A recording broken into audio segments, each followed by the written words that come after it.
Oh, yeah. It was great. I need a tissue.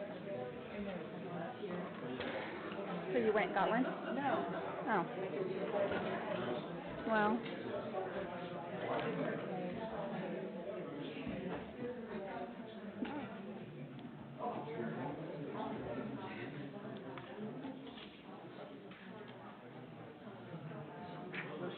Yeah.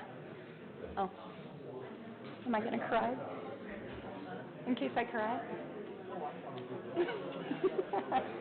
But I did bring my glasses today so that I can actually, like, read things on the screen.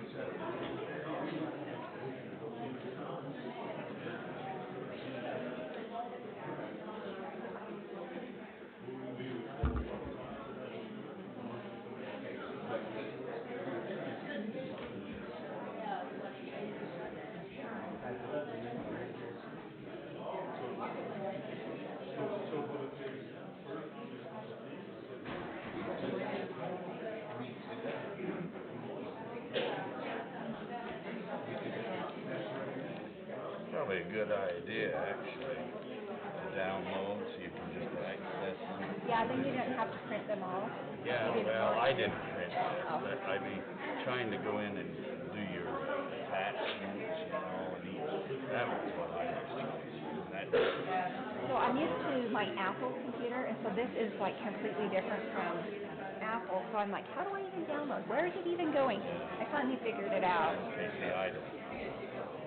I mean, I had mine shut down the other day, and I'll find out how to get it again. So I didn't dare do anything. Yeah. But I've just been accessing the attachments, and that does. Did you find the way it was just there? Yeah, but it doesn't go up any higher than it is. Mine is as high as it goes. I probably.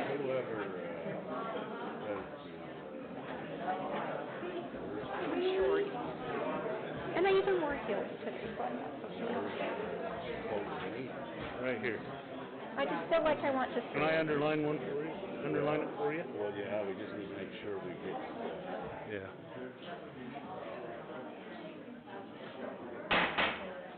Okay, I call this meeting to order for January 13th at 6 p.m. Welcome and thank you for being here. We will call after we bring out Sam Halterman, who's going to do the opening ceremonies, which are going to be the prayer and leading to the Pledge of Allegiance.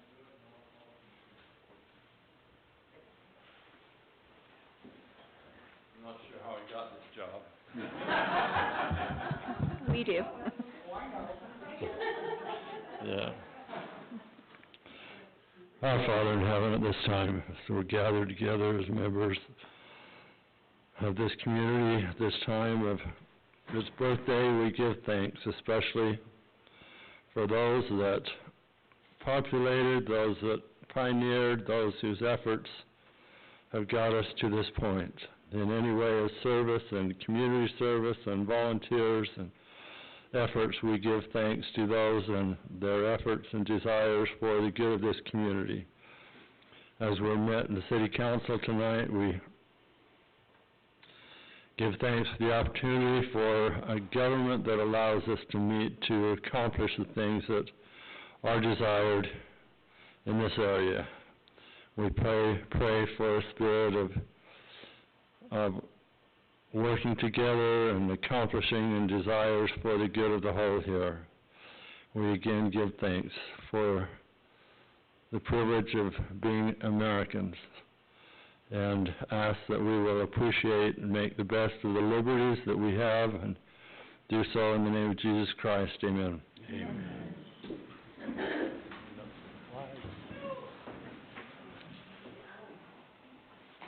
I pledge allegiance to the flag of the United States of America and to the republic for which it stands, one nation, under God, indivisible, with liberty and justice for all. Thanks, Sam. Thanks, Sam. Thank you, Sam. We know how you got the job. Yes, we do. Okay, you may see some adjustments to the agenda that you're not used to, so I'll go through some of the things, but we'll start with a declaration of conflict with or personal interest in any agenda item. I have a personal interest in, item number 11. Lily Shirtliff is my daughter. Also, my wife is a employee of Parowan City. It will not affect my vote, and I will vote on all Right. matters. Anyone else? Make sure you speak into the microphone, please. All right, and we need to, I do have a motion to approve our meeting's agenda tonight. Mayor, before we approve the meeting's agenda, I move that we table item 11 on the agenda until the council has the opportunity to review all those individuals who have been submitted for recommendation to these committees before we approve them. I second that motion. Any opposed? Mayor, call for a vote? You have to vote. Okay. Is it a roll call vote? No, just a vote. Okay, all those in favor of tabling agenda item number 11, say aye. Aye. Any opposed? Okay, so as motion, we will table that agenda item. Approval of the meeting's agenda. The one thing that I noticed that I would like to call attention to is on item 15, it says Iron County Fair Building Property Transfer, and actually that building is already the county, so I would like it to be noted that it would be the fairground property transfer.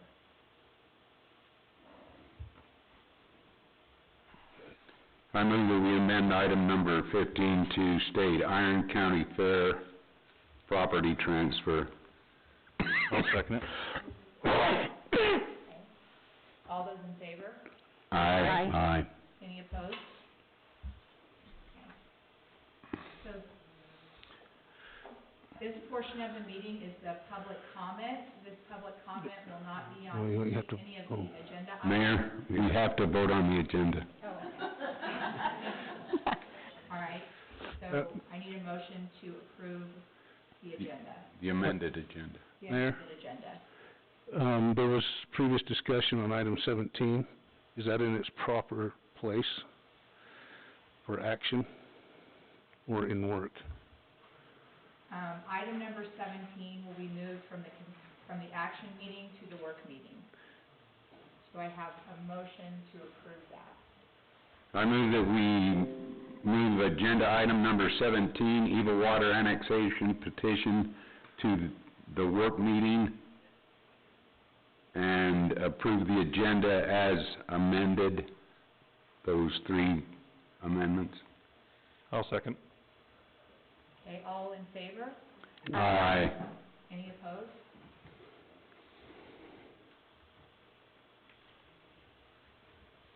Okay, moving into the public comment section. This is a limit to 2 minutes per person, and it's anything that is not currently on the agenda. No, we're just public Oh. comment. Mary Hanley. I don't know if your mic's not working, but we have a hard time hearing you. And I want to remind all the members to speak into the mic so we can hear you. And I don't know if anybody's watched this on YouTube, but it's hard to understand anybody on YouTube. So I think that's something that you need to look into, that some people want to watch it on YouTube instead of coming in. So, thank you. Thank you. That's better, right?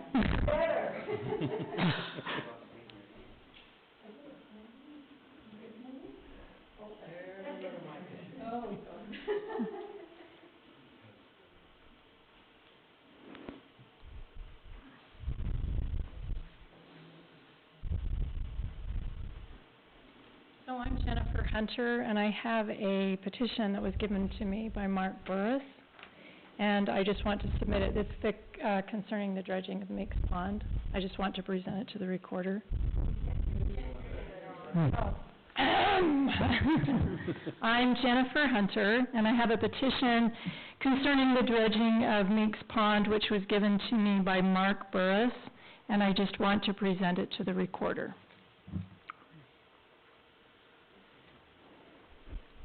Thank you.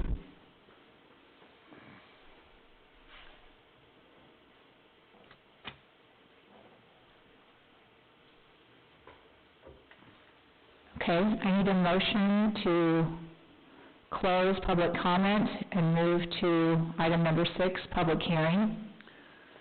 I'll make a motion to close the public comments and go into the public hearing. You have to close the whole meeting. It's the city council.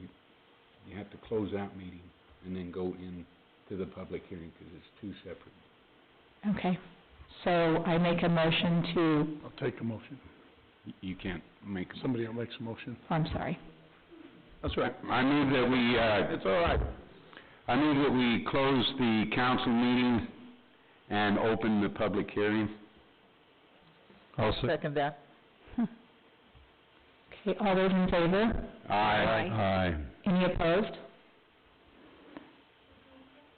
Okay, this public hearing, You need to open, no. I need to have a motion to open Public meeting. the public meeting. Correct. Public hearing. Oh, my goodness. The public hearing. hearing. I just told her wrong. This is my fault. I'll make a motion that we go into a public hearing. I second that. All those in favor? Aye. Any opposed? This public hearing is to hear comments regarding the proposed Evil Water annexation located roughly between 1200 West and 17 West on 200 South. The comments will be limited to 3 minutes each.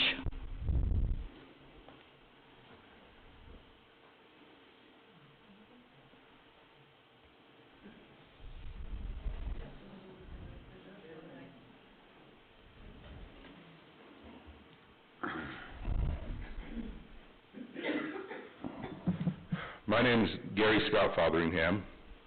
I am one of the owners of Evil Water RV Resort, or hopefully soon to be Evil Water RV Resort. A little bit about myself. I grew up in Cedar City. I've lived here for the last 4 years. I love Parowan as a community. One of the unique things that I thought about Parowan when I went to buy the house, I bought Floyd Matheson's old house over on 200 East. But I was offered the house, and when I went there, I put a lawn chair out in the front, fell asleep for about 2.5 hours, and nobody drove past, and I thought, this is where I want to be. But anyway, my father, a number of years ago, wanted to develop and put an RV park in Cedar City. He had the land. It's basically where JR Truck Stop is now. But him and his partners weren't able to figure everything out, and it fell through for him. But anyway, about 5 years ago, I got the bug that I wanted to develop an RV park. And so I grabbed my dad, who's 95 this month, and we drove up and down the state of Utah, looking at all the different locations that I thought would be a good place to put the RV park. We looked at every RV park. My expectation of this park is very high. But anyway, when I came to Parowan and started living here, met with Cindy Smith. She showed me a couple of pieces of ground that she had, and what was interesting is I just asked her if I could drive out and stand on them and look at them. She says, absolutely. So anyway, right here where the 68 North, 1200 East, or 1200 West, sorry, I drove out there, walked across the property, turned around, and just told me this is where it's supposed to be. This is where I was supposed to build the park. And like I said, I had other locations that I was really excited about, but I felt good about Parowan, I felt good about the area, and I thought that it'd be a great unity between the RV park and the community. I had the opportunity, we had the opportunity to go through a very extensive new process of annexation and the paperwork that had to be done. But one thing that was really interesting is when I went and I met with all the individuals that we were going to affect, I sat down and visited with them personally, in person. I didn't call them on the phone. I knocked on their door or found out where they were, and I went and visited with them personally and told them what my idea was. And it was really fun to see well, the word's out of my head, but they were very receptive to the project. I was kind of nervous and hesitant at first, but after visiting with them and telling them what my expectations are, every one of them agreed for the annexation. My idea for this RV park, and like I said, I've traveled and seen numbers of RV parks around the state. I really feel that this is going to be the nicest RV park on the I-15 corridor, including Las Vegas, St. George, Salt Lake. It doesn't matter where you go. This is going to stand out. My two partners that you'll hear from, they got to keep my feet on the ground because my mind and my ideas are going wild with what I'd like to bring to this community. And one thing I want to realize, or the community to realize, is that they will have access to this. So once we get the amenities done and everything's up and running, the community will have access to this site to come and enjoy. All right, thank you. Uh-huh.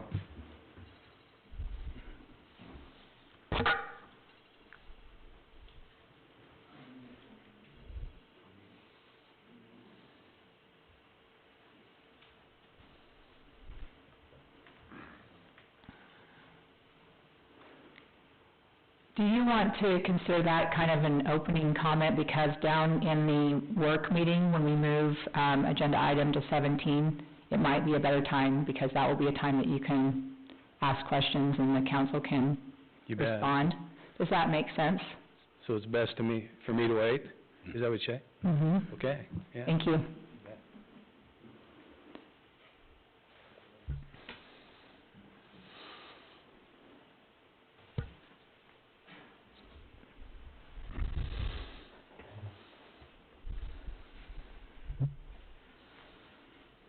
Hi, Troy Hoyt. I live in Parowan.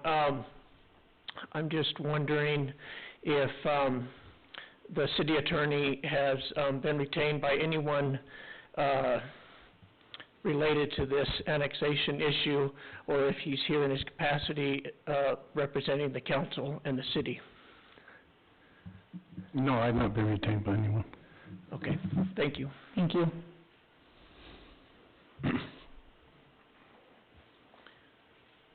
If you have a question, their attorney is here.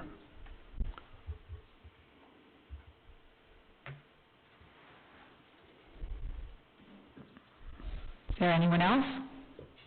I'll give you a chance if you are waiting.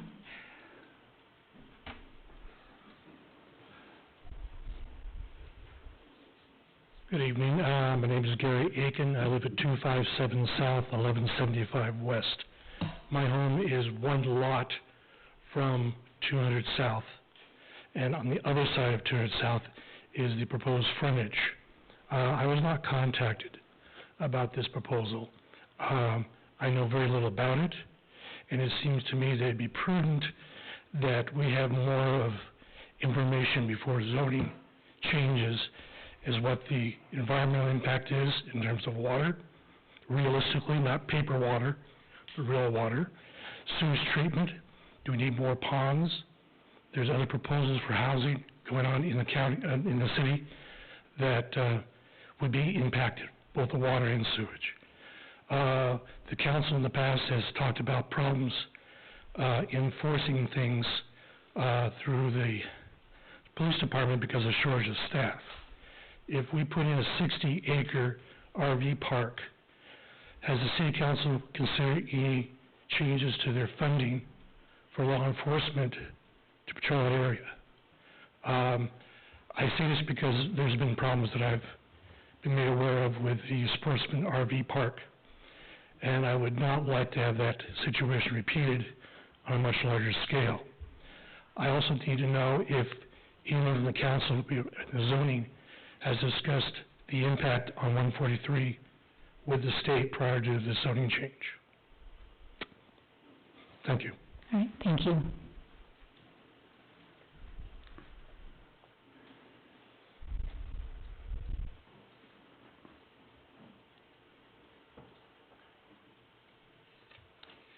Okay, I need a motion to close the public hearing. I move that we close the public hearing. I second it. All in favor? Aye. Aye. Any opposed? I move that we return to the regularly scheduled city council meeting to consider the rest of the agenda. I'll second that motion. All in favor? Aye. Any opposed? Each of these consent items will be considered on the same vote. Do we have a motion to approve considering them on the same vote? I move that we approve the consent agenda, items 7, 8, 9, and 10. I second that. Mayor, I have a correction here on the minutes. On the minutes on declaration number 3 declaration, I voted on that to abstain from voting on not the whole warrant register, but just the one line item, the check was done to my business. Oh, that's right. So I've already contacted Callie on that. Okay. Correction on minutes noted. Mayor, I also have a correction on the minutes.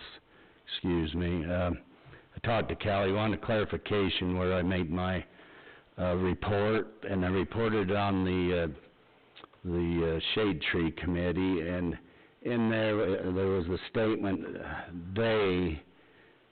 which it needs to be clarified, and I'm sure it was my fault, that states that city crews and Shade Tree Committee and volunteers have been doing a lot of work in the Meeks Pond.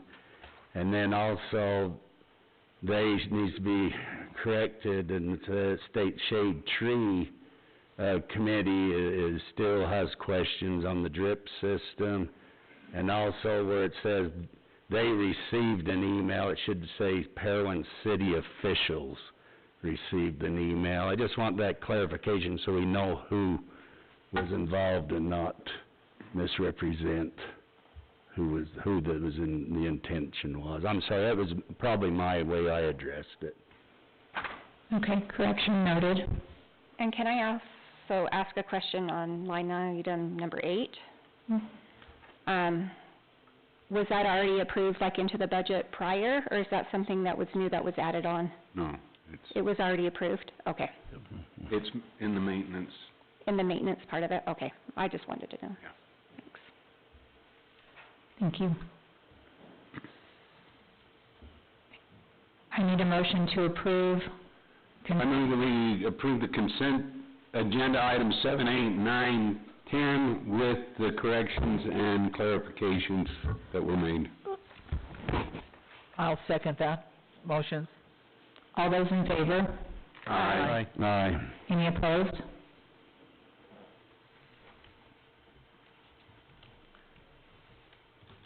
I need a motion to move to our action meeting. No, you don't need an. Oh, okay. Yay. It's just when you go from one meeting to another. Okay, thank you. Just follow the agenda. So in our action meeting, we have some training with Justin Raymond. He's going to cover open meeting rules as well as conflict of interest discussion.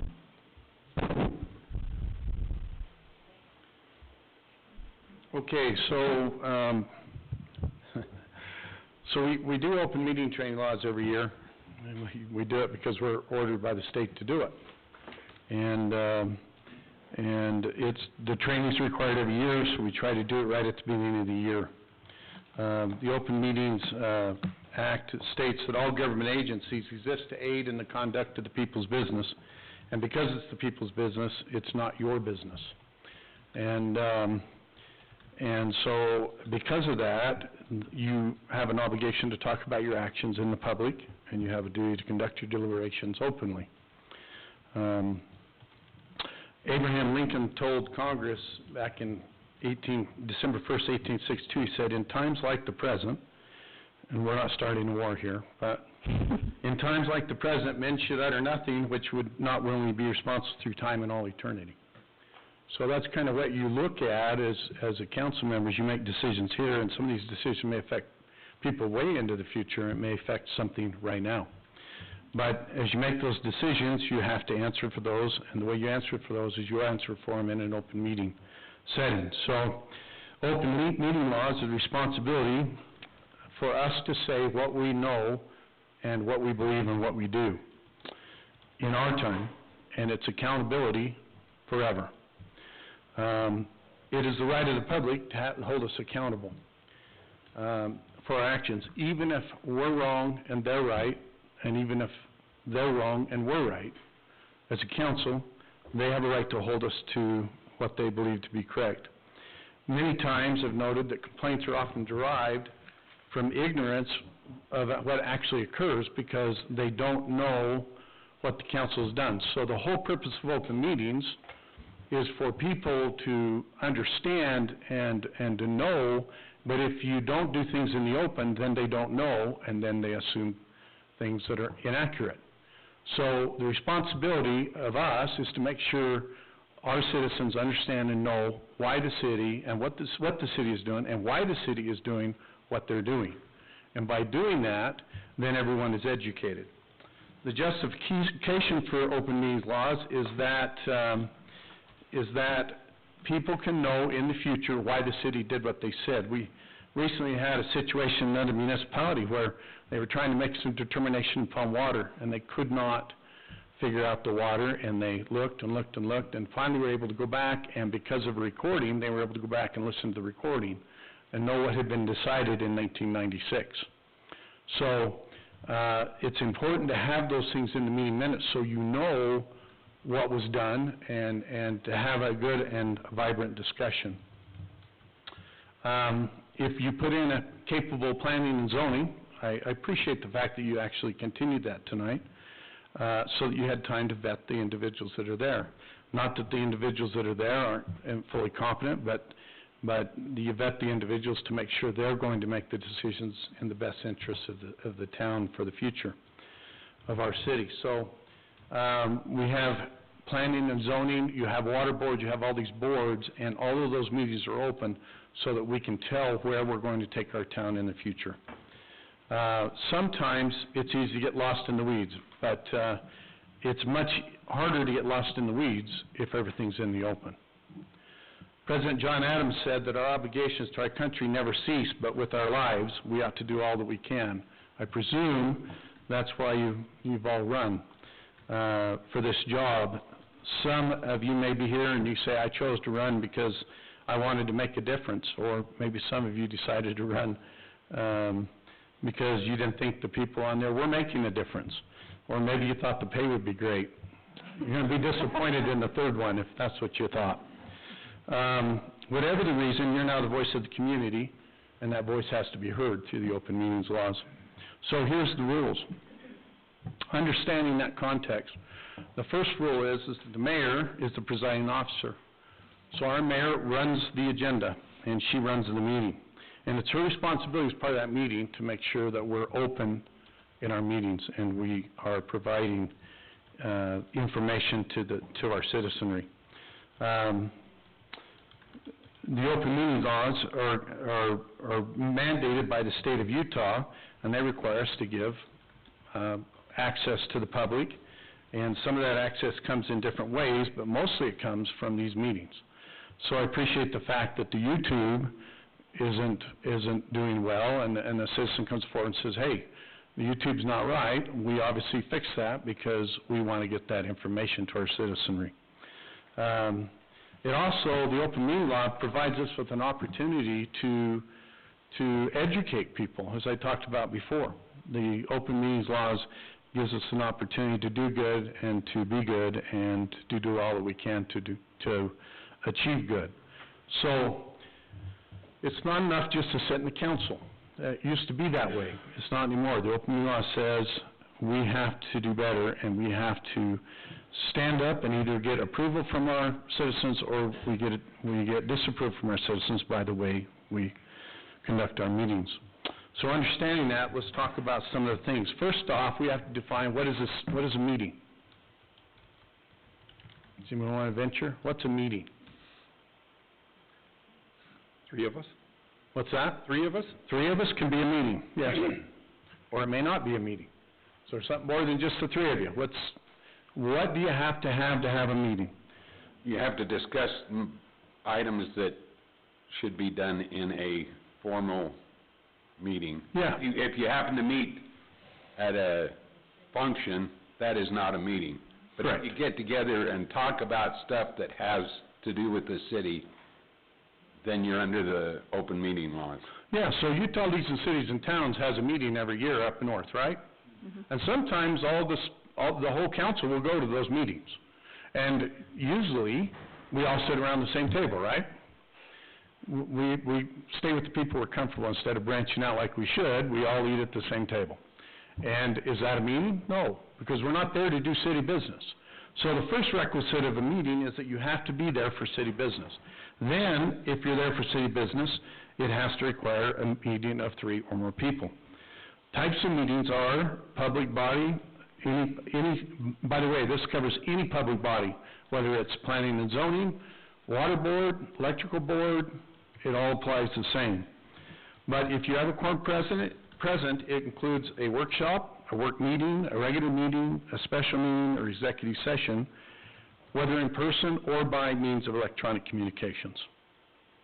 So, that leads us to a question.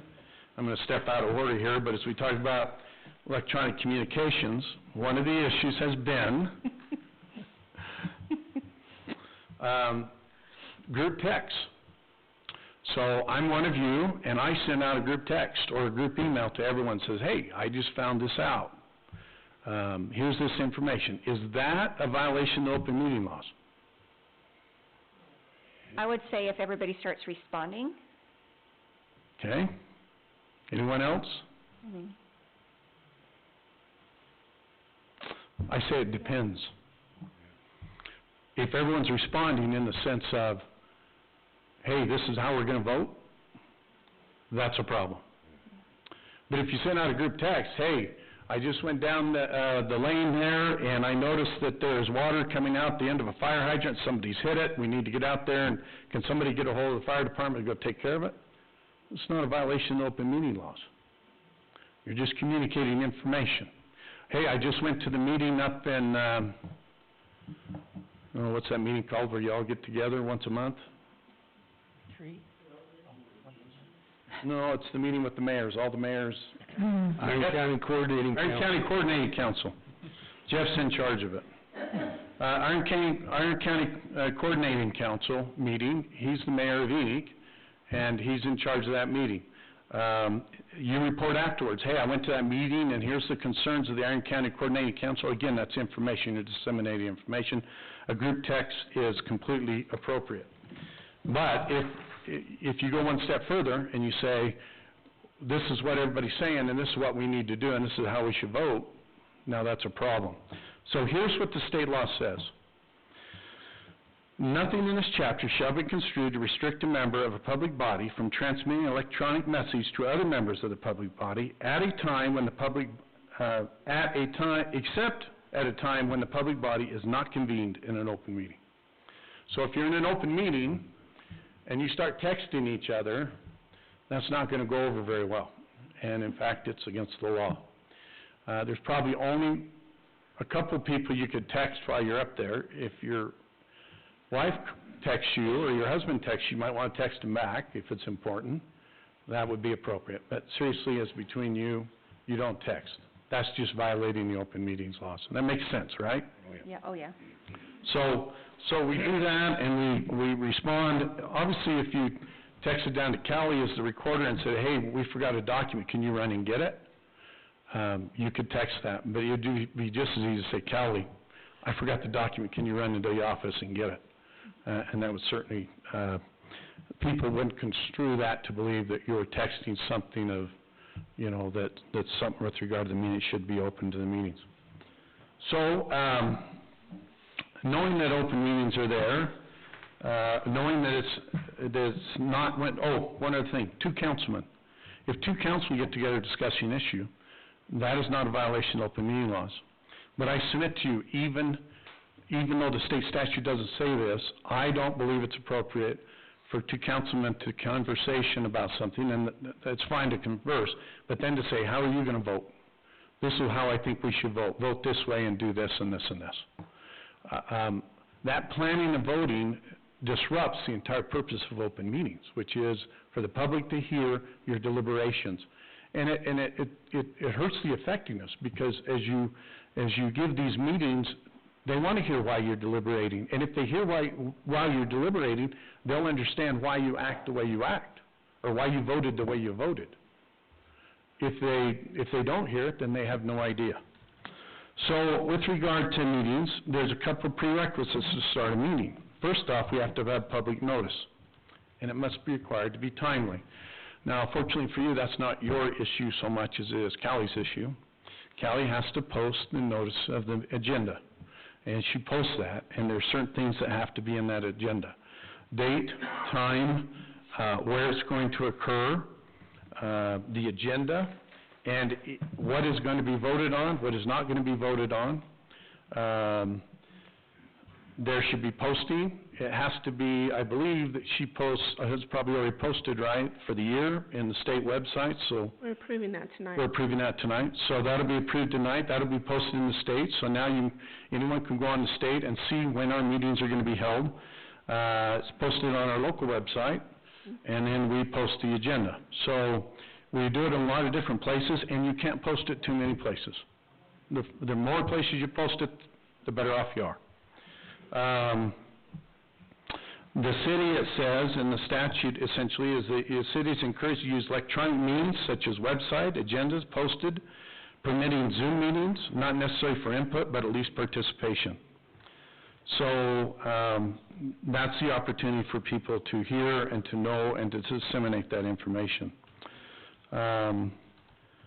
So what if a person brings something to the city council and they want to talk about it? And it's not on the agenda. Does the city say, sorry, we can't talk to you? No? Creek's saying no. If you go through the proper procedures and amend your agenda, okay, the rules allow that. But if a citizen stands up and wants to talk about something, can they do that? And do you just have to sit there and listen, or can you actually comment back? It's up to the mayor, isn't it? Well, it's up to the mayor, but can he listen to your citizenry? Do you have to say, no, it's on agenda, I'm going to plug my ears? No, that's why we have public comment. Right, that's why we have public comment. It's not a time for us to necessarily respond, it's the time to hear public comment. It's the time for them to talk to inform us. And the reason for that is that and you're expected, or not necessarily expected, but you have the opportunity to respond. You can talk. Here's what you can't do. You can't vote on that issue.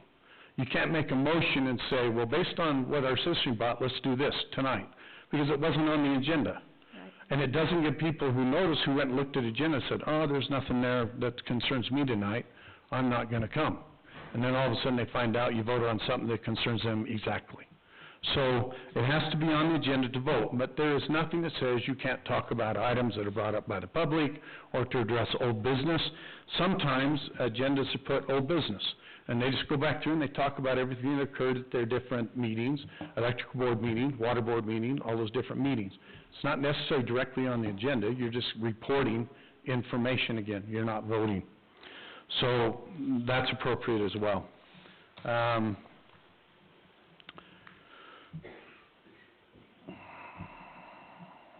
So, I didn't ask this question, so who can you text? I said you can text your wife or your husband. Who else can you text? I can't text anybody. Well, that's kind of similar to Kanosh. They told me they can't text because they don't have any texting capability in that town. They don't have reception. So, you can actually, like I said, text Callie, you could text me. But there was a recent case in Utah County that just went out this year. It was a big fight over an issue with Bridal Veil Falls. And it was a heated deal. And the attorney and one of the councilmen was texting back and forth. And they were doing a lot of it.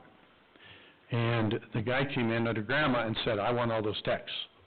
And the county said, you can't have them. It's his private cell phone. We don't control it. We don't own it. And it was appealed up to the administrative hearing. It never made it to court, but it went up through the administrative process. and the administrative process ruled in favor of the city. But it was noted that it was not considered, I don't know if you want to use the word good manners, but it was not...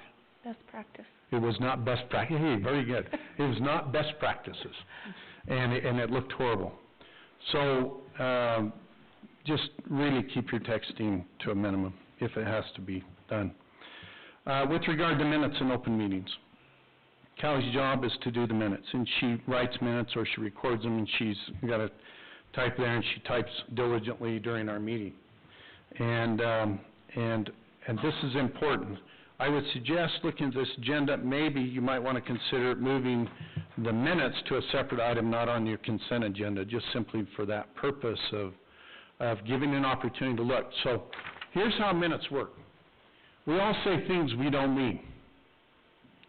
And we say things we mean, but when they're written down, it's not what we meant. And when you have an agenda and you approve that agenda, it is now the 10 Commandments for the city for that council meeting. So it really behooves you to read your agenda, or read your minutes before you approve them. And if you have errors that you want to be fixed, fix them now. And read them in the sense of saying, if I didn't know anything about this, would I understand what was just said here? Because I can't tell you the number of times I've gone back and looked at minutes for something, and you read it, and it's like, I don't even know what they're saying here, and I can't tell how they got where they were trying to get with that, why they approved that. It just doesn't make sense. And I will say that in the years coming, we have gotten much better, and I mean the state as a whole has gotten much better about their minutes and writing them and paying attention to them as they were back in the 70s. Recently I had a case I was litigating on behalf of Beaver City and went back to try to find the minutes. And it was an absolute nightmare because in the 70s and the 80s, there just wasn't anything there. Their idea of writing minutes was a 2-sentence, and then they voted. And it was like, so how did you get there? Why did you vote that way? What did you do? So it's really much better to have those thorough minutes. Now, the good news is we have recordings, and they now can be held forever, but 20 years ago, or 30 years ago, we didn't have the technology to hold all our recordings. When people come, there are certain votes that you must do roll call votes on.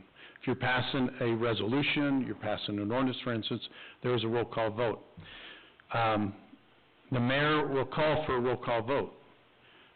It would be helpful if each of you councilmen remember to say, David Burton, aye. Rochelle Topham, and you say your name, Rochelle Topham, and say aye. Sharon Downey, aye. Matthew Gale, aye. And that way we know who voted, and it's very clear in the record. And it's not just aye, and we're trying to interpret whose voice that was. So and the mayor can say, David, Rochelle, Sharon, but it's just easy if you say roll call vote, David Burton, aye, and you just each say your name and aye, and that'll provide for a clear record.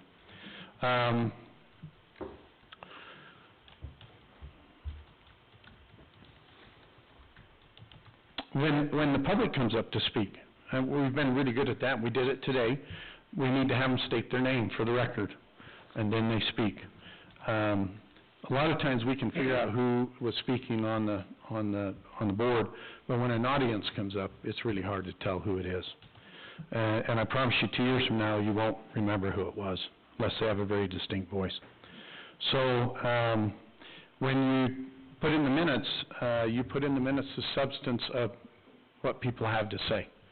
Try to get, as I talked about, get the whole substance. It doesn't have to be word for word. Callie doesn't need to spend her entire week writing minutes for the next meeting, but the substance is good. Read it and make sure you feel that the substance is there.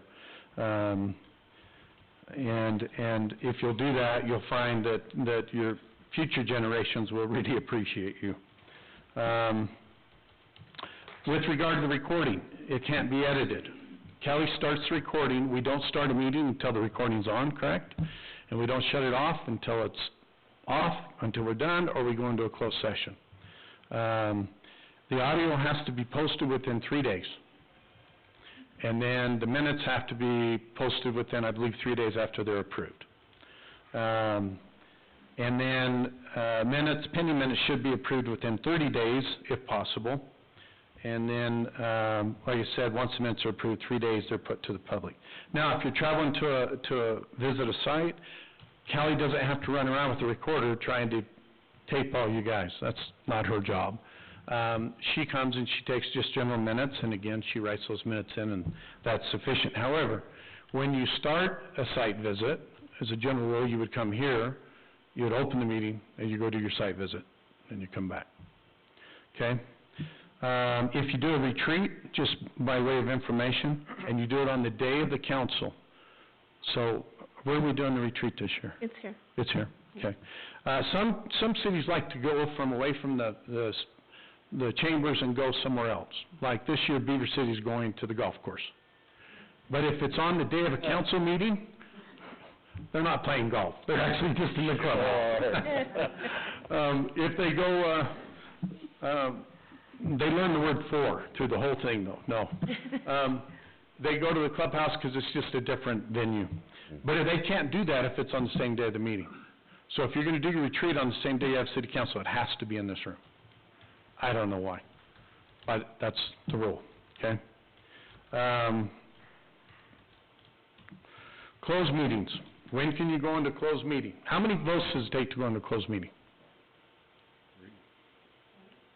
3, 2/3 vote, right? You have to have a 2/3 vote to go in. So if you only have 3, you would have to have a unanimous vote to go in.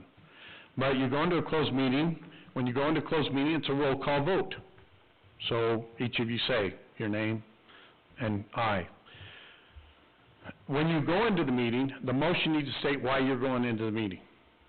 So we're going into the meeting. It does not have to say we're going in to fire Kelly Bassett. Okay? The whole world doesn't know that you're about to fire Kelly Bassett. Okay? You just say we're going in for personnel issues. Then when you go in for personnel issues, you actually turn off the tape recorder. There's no recording on personal issues. Personnel issue, I'm saying personal issues. We don't want to know your personal issues either, but personnel issues.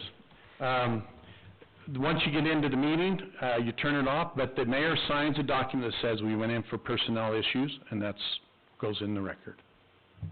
If it's for any other purpose, litigation, real estate purchase, leases, or other things, negotiations, frankly, the state has a litany of them, but 99% of them we wouldn't do. Security measures, if you have security measures regarding cameras or where security might be, or your police force, what kind of actions they would take, those type of things you can go into a closed session to discuss for obvious reasons. You don't want the general public knowing how your police are going to act so that they can violate the law. Once you go into the meeting, the hardest thing in a closed meeting is what, Kelly? Getting off subject. Getting off subject. The easiest thing to do is to get off subject. All right. It's really hard to stay on subject, okay? So and I'm as bad as anyone. I'm probably worse than everyone. I tend to get off, and Kelly's over here going, you got to get back on. Get back on. So you need to stay on topic. There's no off topics. Now, there has to be some reasonableness. I did some mediation for a town, and we were there all day. So we went into closed session because it was litigation. And we're in mediation all day. I promise you we didn't talk city stuff, and only on that subject all day. At least when I was taking my phone out showing them pictures of my latest trip, that's probably had nothing to do. But what you don't do is discuss city business. But obviously if you're in a council all day, you're going to, there's reasonability in this. By the way, with regard to recordings as well, it's not just personnel. The new one is security issues. We don't record either. So if we talked about police security issues, that's also turned off. So no one could ever get a hold of that tape.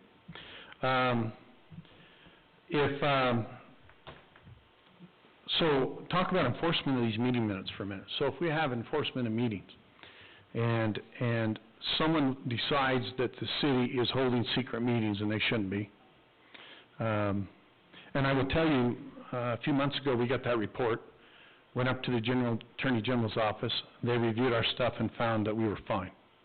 But they suggested we do one thing on our agenda, which we changed. and we certainly appreciate that extra. And that is that, someone that wants to sue the city has 90 days to file an action against the city on the grounds that they held a meeting they should not have held a closed meeting. If they file a suit at 91 days, they lose. It's 90 days. And if it's related to a bonding issue, it's 30 days. Because obviously you got bonding, you got bond holders out there, you got banks rolling, everything else. But if they file within the 90 days, then what does the judge do? If it's personnel, he doesn't do a lot. But if it's not personnel, if it's something else, what does the judge do? First thing he does. Listens to the recording. Yeah, he calls up the city attorney and says, give me the recording. So I have to produce the recording in court, and I give it to the judge. Now, the judge takes it and he listens to it in chamber. And two things happen. Either the judge determines you're on topic and there's nothing to reveal, or he determines you violated the open meeting laws. What's the remedies if he finds that you violated the open meeting laws? He publishes the recording. So that's the first thing, you're required to put it on the agenda. The second one, which is a more painful one, is you have to pay the person's attorney's fees. And that can get really expensive. If you look at some of these federal cases, hundreds of thousands of dollars. So you want to make sure that you obey your open meeting laws. And you're embarrassed, right? We shouldn't have been doing it. So, and the last thing is, it's actually a criminal penalty if it's willfully violated. So with those in mind, just a couple things. Wait, sorry, Justin, could you say that again, what you just said? The last one's a Class B misdemeanor. It's a crime. To those that deliberately try to violate. It has to be willful, intentional type thing. Discussing what happens in the meeting. Is that what you mean? So, no. Oh, So, but I'll bring that up too. Sorry. So, it's a crime to go into meetings and to hold meetings, but coming out, if you discuss what's in a meeting that was in a closed meeting, and you take it out and you talk to your wife, your friend, your neighbor, that's a Class B misdemeanor. That's a crime. So what's discussed in a closed meeting stays in a closed meeting. You're going to find that's really difficult at times, especially when it comes to termination of personnel. Because you know what happens? You terminate personnel, and what does that person go do? They blab it to everybody, Yeah. they put it on social media. That's correct. And they tell everything, their side of the story. Now, if I've learned one thing in practicing law for 25 years, and that is everyone has their own side of the story. And sometimes you listen to people in court and they're telling their side of the story and you wonder if they were in the same room. Sometimes they're lying. Other times you can tell they're genuinely telling their side of the story and they just saw it completely differently through a different set of eyes. But they're going to tell their side of the story. And you're, as a board, because it's personnel and we don't discuss it, and because you're in a closed meeting, you just have to bite your tongue and say, and you can blame it on me. You say, Luke Johnson tells me I can't say anything. And leave it at that. So emergency meetings, how much time do you have to give on an emergency meeting? 3 hours. They can come right now. Correct. You don't have to say, we got to go post a meeting before we address the flooding that's coming down the canyon. Okay? You just go to your meeting. What it says is you have to give as much reasonable notification as you can. We have a social media policy, and I'm going to go over that in a retreat. But you need to understand that social media policy, if you adopt it, you need to know it. Understanding a couple things that I encourage, and we had at one time, I think everybody had a computer at one time that was a city computer. They all have. Do they all still have them? I encourage you to use your city tablets, not your own personal tablets. Because if the city were sued and they started to gram up those requests and you're using your personal tablet or your personal computer, you get to give that up so they can examine it. And you probably don't want an attorney, stranger, going through your computer on your personal stuff as well to see what's personal and what's city. So I encourage you just to use your city computers when you're doing city business. And that's never an issue, just hand over the city computer, okay?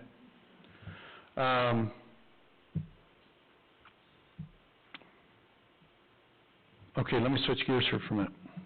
I'm just gonna hand this out. I'm gonna give this to Jim because he needs it. Is this how to text? Is that one? How to text. What buttons to push? Now, I gotta tell you, you can all get these offline. I got these Thank you. offline. These are just some of the main Robert Rules of Order. I'll put one in here for the record. But these are just some of the Robert Rules of Orders. I guess the guy must have really been bored back in 1876, because he wrote a whole book on this thing. But these are just some of the, what's that? He was a general, he had a lot of... He was a general. He had a lot of time on his hands. We needed a war during that period, and he wanted to come up with all these rules. But he has a ton, but these are kind of the ones that I thought were most applicable for what you'll deal with as a council here. I'm just handing them out as a courtesy. It may help you to, as you go and as you learn here. So I want to talk about conflicts of interest. Last thing. Your conflicts of interest are under Utah Code Annotated 10-3-1301, that sequence. And it provides in Section 4 that it is an offense for an elected or appointed official or a municipal employee to disclose or improperly use private, controlled, or protected information acquired by reason of an officer or employee's official position or in the course of official duties in order to further substantiate that officer or employee's personal, financial, economic interest or to secure special privilege. Use or attempted use of that official's position. So basically, as you, as official members, people on planning and zoning, and those type of things, if you have an interest, if you have a business that's going to do business with Parowan City, then you need to disclose that. And it needs to be disclosed in writing. You need to identify, it doesn't have to be, you don't have to go into detail of your business, but you have to say, I'm an owner in this business, I have an interest in this business, the business is putting a bid in with the city, and this is where we're at, okay? So you give that in writing and you disclose it. If you have immediate family members that have an interest in the business, then, or in some negotiations with the town, then you need to disclose it as well. So if you have, and I noticed today there was a disclosure made that Jim's wife works for the city. Everyone knows that. We all know that Matt and Jim's wife works for the city. And I don't think you have to come up and say every meeting, my wife works for the city. But if there is something that involves your wife or a financial gain for your household, then you ought to disclose it. And I bring that up because I was asked that question. Unfortunately, I was very sick at the last meeting and I was not here. But that issue's, you just disclose. And if there's any question, just disclose. And I'm not saying you're going to be perfect about this. You forget. I forget sometimes. Everyone can forget something or not think it's an issue when someone else thinks it's an issue. But just disclose. Now, I want to read something, and I brought the book with me. This is a little handy guide that's produced by Utah Leagues of Cities and Towns. This one's a little old. It's 2012. But most things don't change, and I should update this book. But I want to talk about something because there seems to have been some... You want the 2022? Ooh! Good for you. I can't text, but I can read. I just need to quit being cheap and update it. But I did check it against the law, and it's still there. So, 2012 to the present time, it says, the Act does not require anyone who complies with the disclosure provisions to abstain from voting or participation in the discussion. The Act does not prevent a person who has appropriately discloses the conflicts from doing business with or in a municipality. The Act sets out a minimum standard of ethics. Once an appropriate disclosure is made, the conflict of interest is presumed that the officer or employee's personal sense of propriety and values, along with the public scrutiny, will guide the officer or employee to do the right thing. So, clearly there, it's not meant that everyone has to be perfect. People are going to make mistakes. We're trying to do the best that we can. Someday, I told my wife I'm going to become perfect, and she laughs. because she knows it's never gonna happen. But the fact of the matter is this is a sense of ethics that goes with you and what you believe you need to do.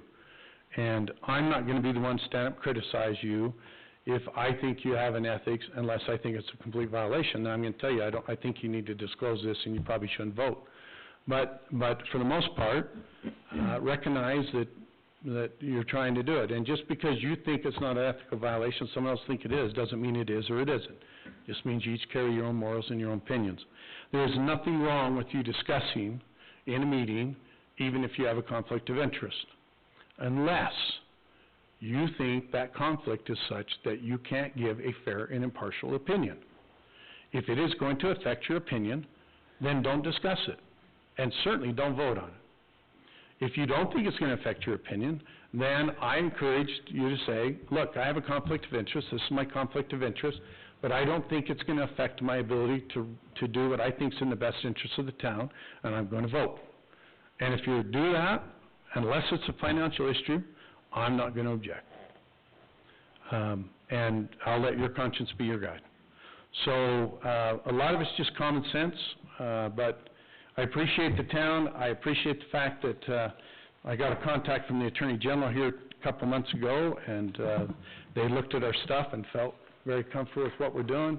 I think the town's being run well. I think it'll continue to be run well, and appreciate it. That's it. Thank you. Thank you, Justin. Thank you. The next item on the action meeting agenda is Hinton Verdict, fiscal year 2021 audit report by Kelly Jones. No. Hello.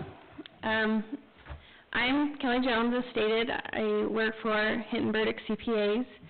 I would want to point out that the partner for the audit, his name is Chad Atkinson, and he's not here, but he is the partner, and I just wanted to clarify that. I do have Kip Lewis here with me. He is one of the staff who work on the audit with me, so I wanted to recognize him as well. But this is the audit presentation for the June 30th, 2021 audit. Just as we kind of get started, I always want to say thank you. Thank you to the council. You're obviously who hires us, so there is a thank you there for this opportunity to serve the town. But we also want to thank the town employees, Cleve, Callie, Judy, all of the accounting staff for their work and their assistance in supporting us as we ask for documents and all the things that are required for an audit. So thanks. And then you should have the financial statements in your council packet. And I get that maybe you don't want to look over everything. So if you only want to look over a small portion, then I would point you to the management's discussion and analysis, which is found in the beginning of the financial statements. And it's more of a simplified version of what you're going to find through the whole financial statement. So if you're only wanting to look at a little bit, that's where I would point you. And then always, if you have any questions, feel free to interrupt, and then, any input from the town staff. If they want to input at any time, they can.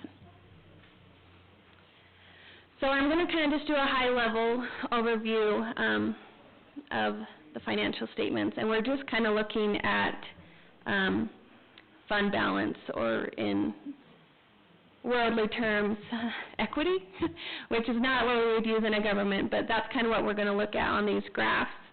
So in front of you, you have the general fund. And if you want to look at it closer, this is looking at page 18 and 19 of your financial statements, if you wanted to actually look at the numbers. The general fund balance had an increase of $48,000 for fiscal year 21. Revenues were more than anticipated, than the budgeted revenues, and expenditures were less than the approved budget, which is what resulted in that $48,000 increase. The unassigned fund balance, which is your red line on this graph, it's pretty consistent from the prior year. It did have a slight decrease, but it's mostly the same. But your bottom line, which is this restricted, is where you saw your increase. And that restricted fund balance relates to park impact fees. There were a lot of impact fees collected in fiscal year 21, a lot of growth, but those have to be used on specific things, and the park has not used those impact fees. So that's what you're seeing this restricted fund balance for, is those park impact fees that have been collected and not used. The overall recommendation from the governmental standards recommends a minimum of 2 months of operating expenses that is kept in unassigned fund balance. The city does have just over 2 months of unassigned fund balance. So the conclusion is the general fund is stable.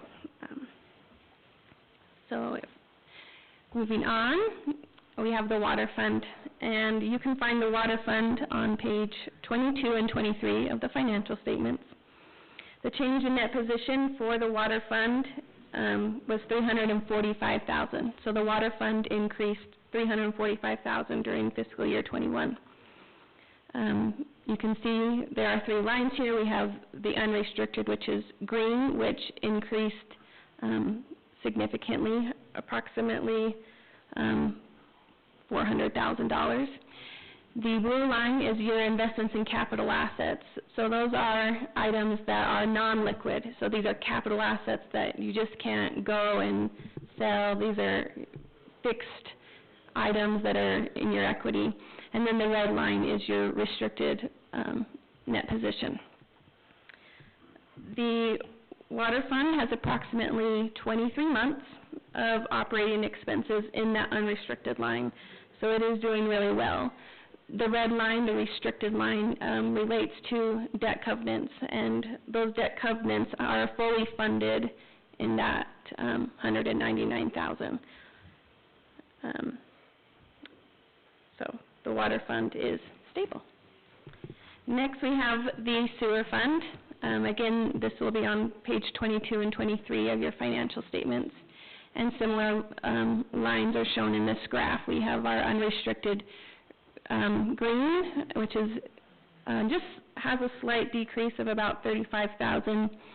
Our restricted red, which again relates to debt covenants, debt restrictions, and then the blue, your items that are invested in capital assets. I would point out that the sewer fund did see an overall increase in net position of $154,000 during fiscal year 21. But that increase is mostly being shown in the blue line, the investment in capital assets, as the city did purchase a land purchase related to sewer, and there was a sewer truck that was purchased. So that's why you see this blue line going up and the green line not moving as much. The city currently has 6+ months of operating expenses in its unassigned fund balance, its unrestricted net position. So the sewer fund is stable as well with that. The electric fund had a change in net position, or an increase of $545,000 during fiscal year 21. Unrestricted net position, which is now the red line. Sorry, I don't know why this one has different colors, but the red line on top is your unrestricted, and it increased $455,000.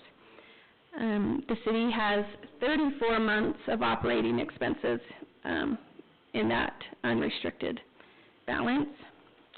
The green line at the bottom is your debt reserves, which are pretty consistent, and then the blue line in the middle is what is tied up in capital assets.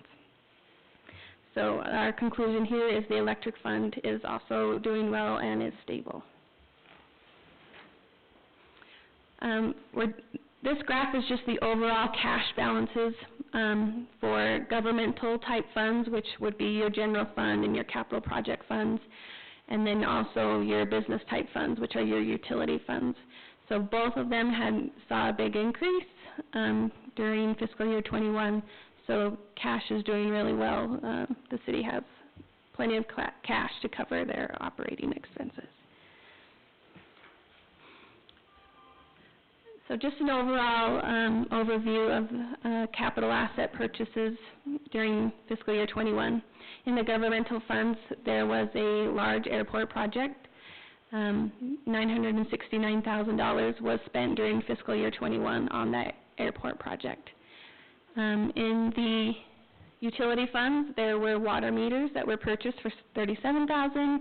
As I mentioned, a sewer land purchase for $64,000, a sewer truck for $35,000, and the electric fund also purchased a digger truck for $30K. So those are some of the bigger items that were purchased during fiscal year 21.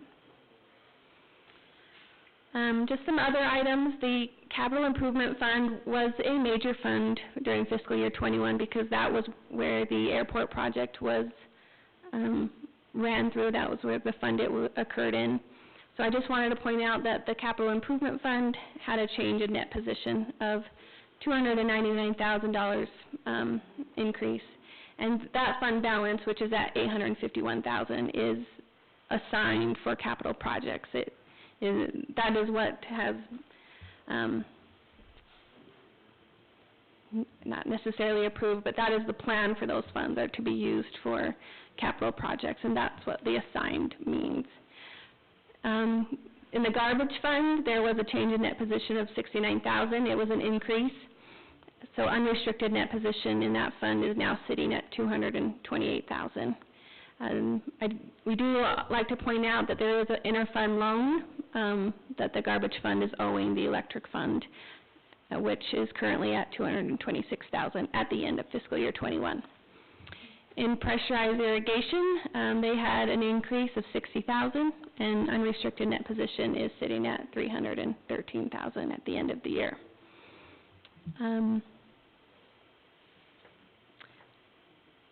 Garbage, going back, garbage has 12 months of, sorry, you were fine. Garbage has 12 months of unrestricted net position that can pay for operating expenses, and pressurized irrigation has 20 months of unrestricted net position to cover operating. A lot of that has to do with rate increases that occurred for fiscal year 21, so there were increases in all of those utility funds. So, yeah.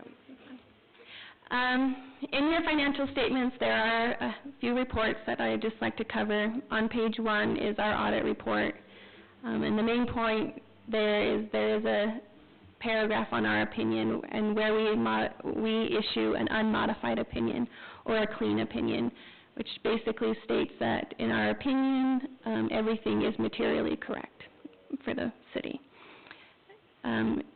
On page 65, we issue a report on compliance on internal control and financial reporting. This report would then list if we found any significant findings, material weaknesses, and we have no material weaknesses or significant deficiencies to be reported. And then our last report is on state compliance, the state statutes, things that, items that the state provides, and we do have 2 compliance findings there. If you want to go to the next slide, where this is where we've kind of documented what those 2 are. We had a finding on budget requirements for in fiscal year 21, which related to the local building authority budget. Mistakenly was missed in the budget. I don't think that no fingers are being pointed. I think it was just human error that it was missed in the budget process, and that the local building authority didn't include a budget for the fund. And then, as Justin commented on, we also have a finding on Open and Public Meetings Act. And I would want to point out that this is not that there are major issues. If we just find one issue in all of the meetings, we disclose that there was an issue. And that's the case here. We do take a sample, and we did find one meeting that the 3 days after being approved hadn't been posted to the public notice website. It is now posted, it just didn't happen in the 3 days. So those are what those 2 findings are There was a finding last year in compliance concerning the justice court, and that finding was cleared during fiscal year 21. And then, you can go to the next. So not in my PowerPoint, but one thing I do want to mention, for fiscal year 21, which is not usually the case, we did have a single audit, a federal single audit. So a single audit only occurs when the city receives federal money and expends more than $750,000. So because of the airport project, coronavirus relief funds, there were a significant amount of federal monies received in fiscal year 21, which were then subsequently spent. So that did require a single audit, which is a compliance audit on that federal program. So we did test the airport project in a compliance audit mentality, and we had no issues with in our single audit of the airport program.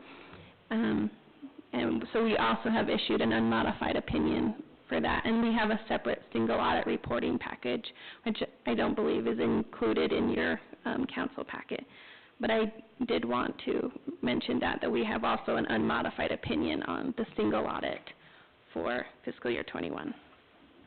Our contact information, as I mentioned, Chad Atkinson is the partner. My name is Kelly Jones. This is our contact information if you ever want to reach out and ask us any questions. Do you have any questions for me now at this time? Well, you do a lot. No, we appreciate your thoroughness. I was very impressed reading, and I read the entire thing. Oh, I'm impressed that you read the entire thing. It took me... I'm concerned about you. I know. I'm sorry, I'm this geek that just needs to know every little aspect of every little thing, and so, yeah, so I did read through it. Not that I totally understood everything, but you did answer a lot of questions that I did have. Okay. So. Thank you very much. All right. Thank you. Thank you. Thank you, we appreciate it.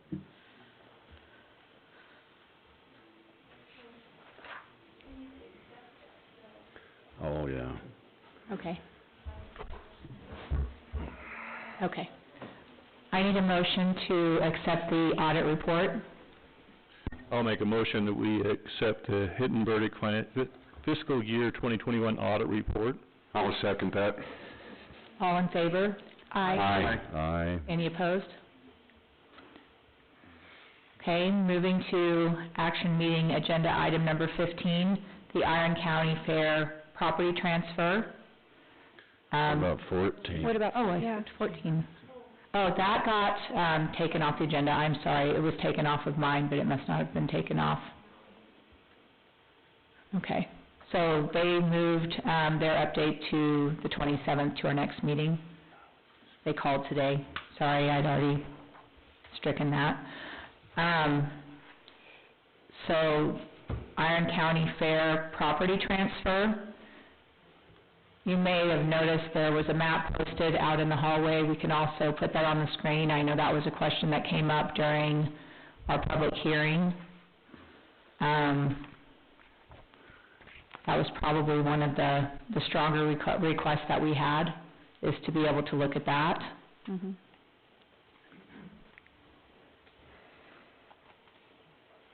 So as you can see, the yellow outline is Parowan City property. The orange outline is the property that we're talking about, and then the green outline is the property that the county already has owned for quite some time. We have the agreement in front of all of the council. It was also posted as part of the meeting agenda packet. And we can open that up for comment or discussion from the council.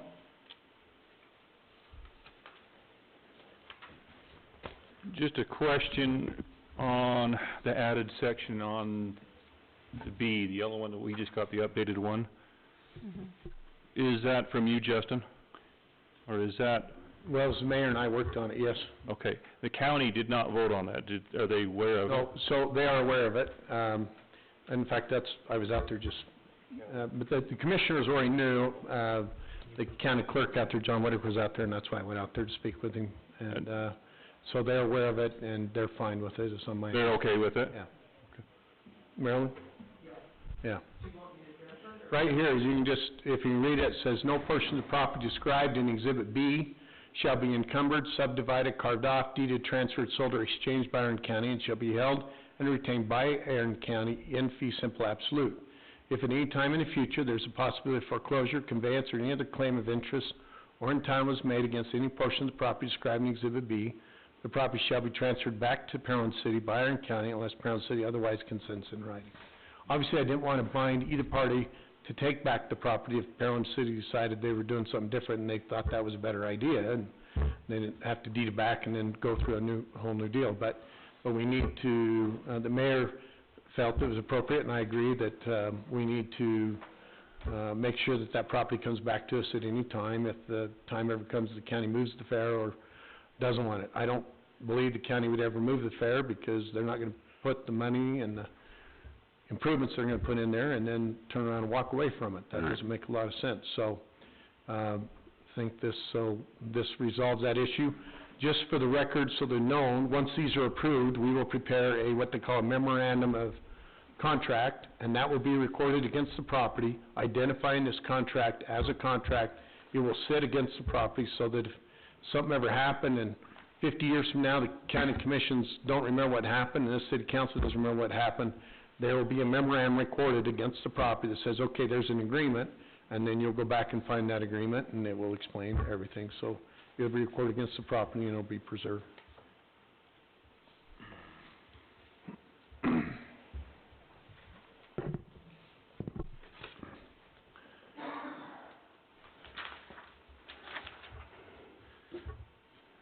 Any other comments or questions from City Council?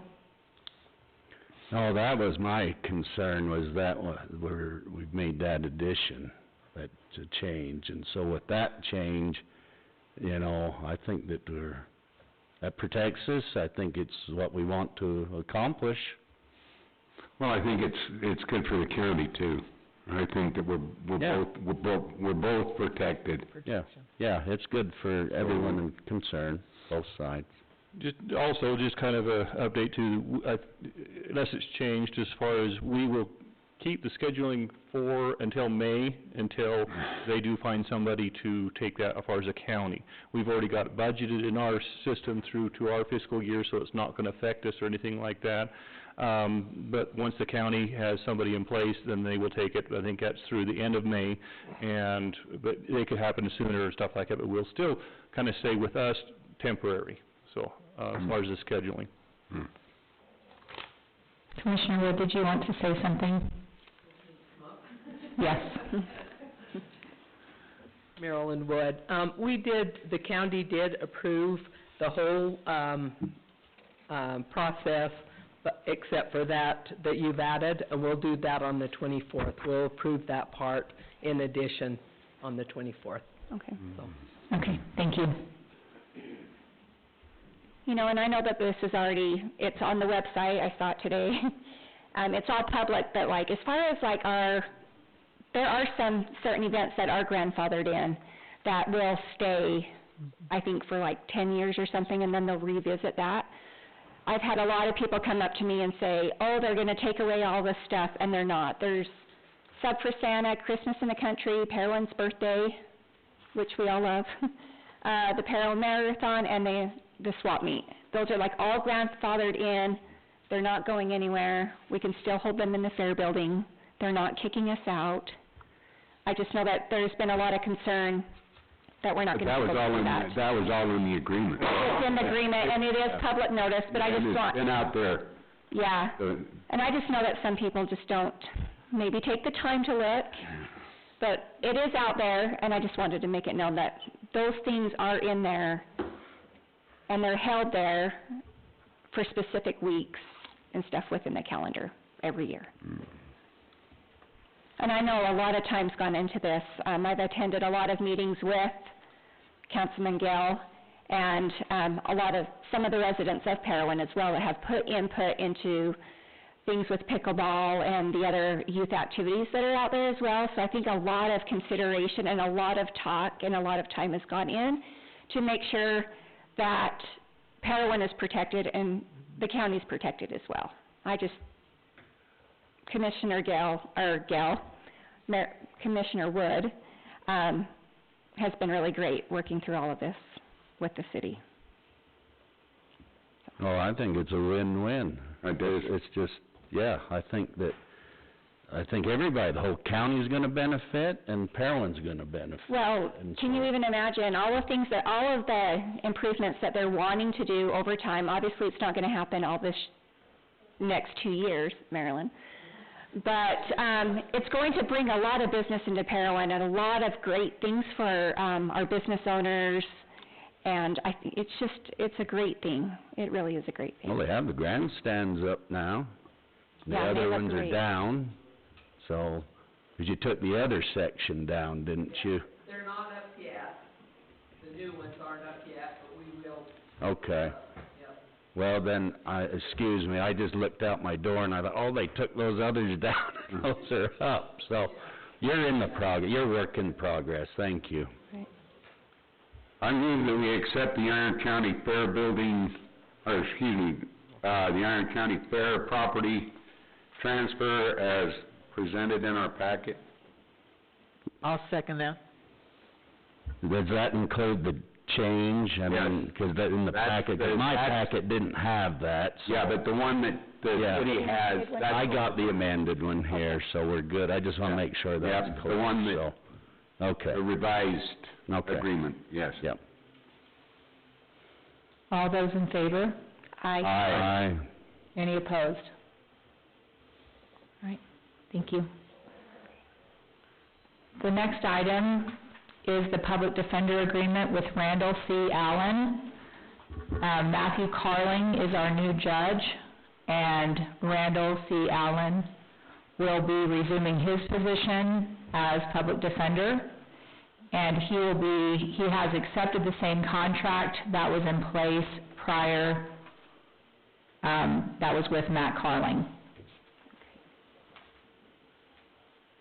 Is there anything, it was very simple, and he has been the public defender in the past.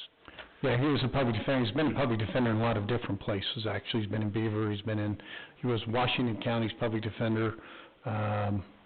He's very experienced at doing public defense work, and he took the contract at the same price as the mayor indicated, and so he could finish out the contract where our public defender became the judge. And by the way, I think you got a really good judge. He's a guy that works hard, and he did a good job defending.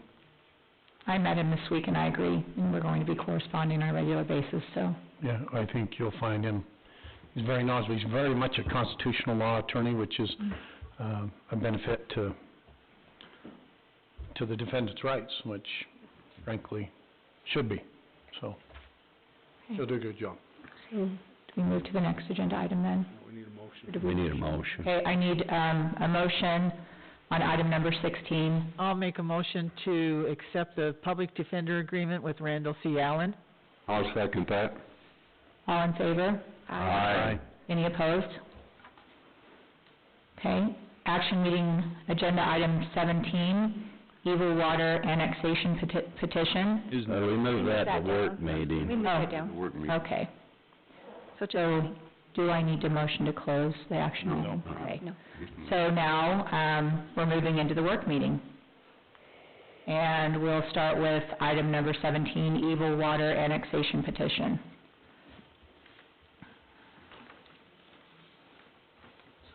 So to give you a little bit of background, on October 1st of 2021, a petition proposing the annexation of real property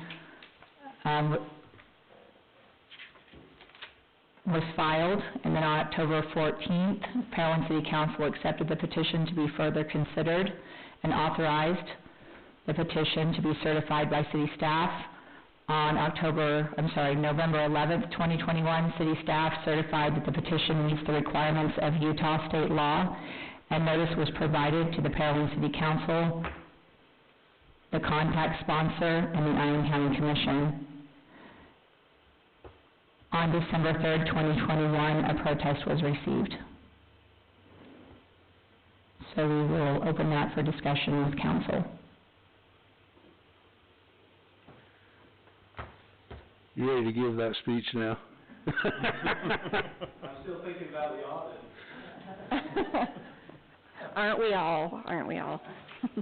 Actually brings back memories, 'cause I was in public accounting and used to audit cities, so I didn't expect I'd have to think through fund accounting this evening, but my name's Casey Jones. I'm also one of the owners of Evil Water Land, and obviously it's our intent to seek approval for our annexation. I actually thought maybe what I would share is a little bit on a personal note. I now live in Parowan. My house looks up at the P. It's snow-covered now, but I see it most days, and it reminds me how lucky I am to live in Parowan. I was drawn to Parowan because it has such a unique charm. I love that I can walk everywhere. I can walk to church and to eat a meal at one of the restaurants, or go across to work out in the gym. On Friday nights, I love going to football games or basketball games. It's an incredible community that we live in.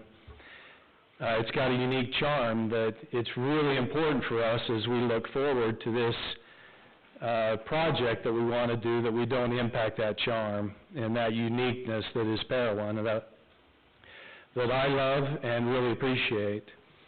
I love that the flags are out on holidays. I love that we decorate on Halloween and Christmas, and that we have parades. And it's very unique, and we can't impact that, because that's why I love Parowan so much.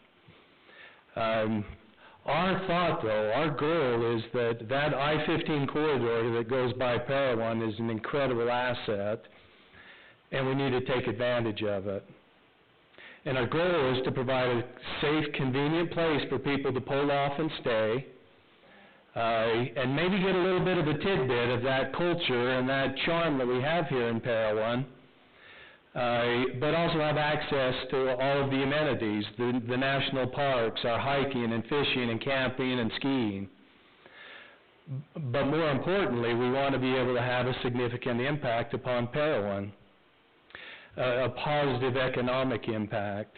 And we've done a lot of analysis and calculations, and we know that we're going to bring a tremendous tax base: property tax, sales tax, excise tax, transient tax. We're going to create jobs. We're going to bring, those tourists aren't just going to stay, they're going to buy gas and groceries and eat at restaurants. And so we want to be able to create that economic boost for our community, but absolutely make sure that we don't impact the uniqueness that is Parowan. So I don't know, I'm not sure if you have questions, if we're beyond the 3 minutes, if you want us to be able to address any of the concerns that you might have. You're not limited to 3 minutes. I'm not limited any longer? No. Okay. I have just one thing, real quick. I want to follow up a couple of the concerns that Mr. Aiken had on the thing. That right. One was the UDOT, and I've sat in some of your planning zoning, so I kind of know the heads of it. So maybe some of that stuff that his concerns, maybe you could address, because that sounded like you've already done. Yeah. So we have the UDOT has done a study on traffic volume and will that impact the current structure of the lanes, and they've concluded that we really don't bring that many people in, and it will not impact how the roads are currently constructed. We have a turning lane coming from I-15, but we would not require a turnout lane coming from Parowan towards I-15. So we paid for that study, and they've come to that same conclusion, that there's not a significant impact on traffic. Okay. And you're doing 2 phases.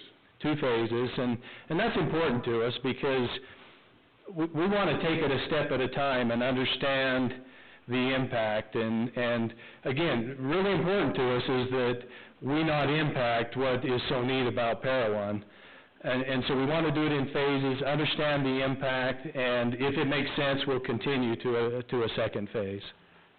I think one of the concerns that was raised, and you discussed this last time we had the meeting, the fact that this is not going to be a long-term,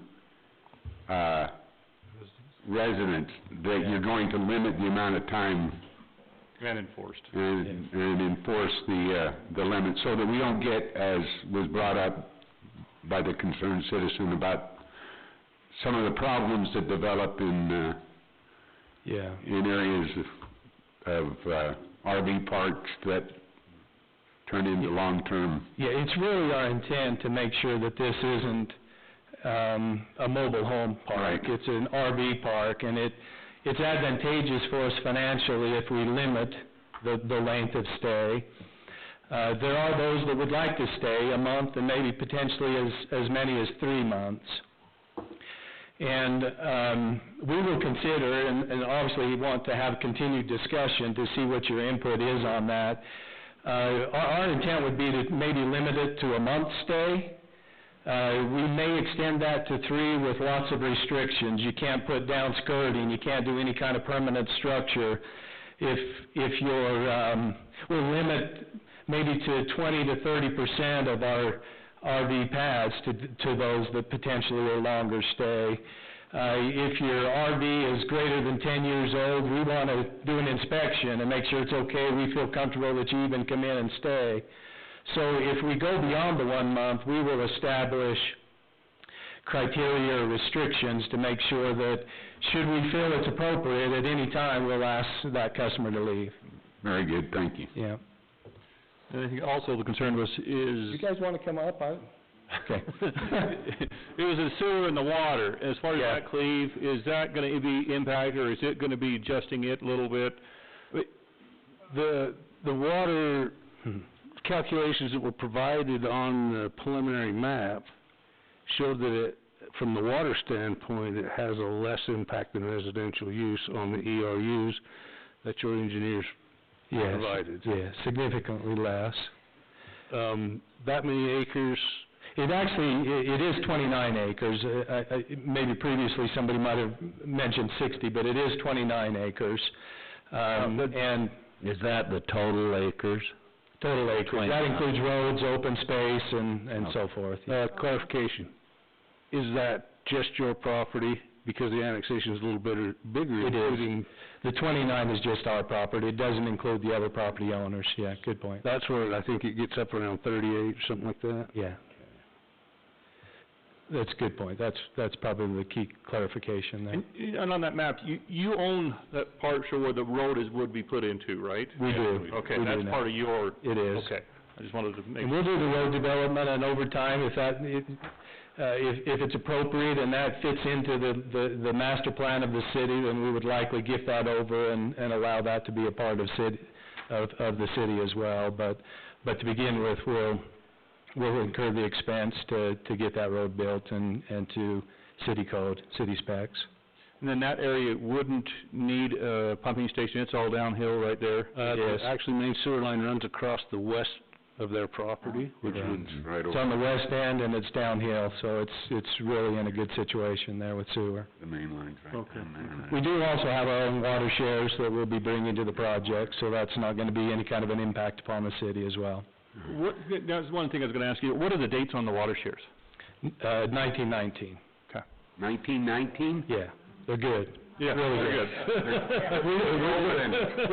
We're not quite sure how we got them. It really all worked out really, really well, and lots of phone calls and effort and prayers and everything. And Gee, so, can you print me up a few? Yeah. We'll pray for rain when you need it too, if you'd like. I can't do that either.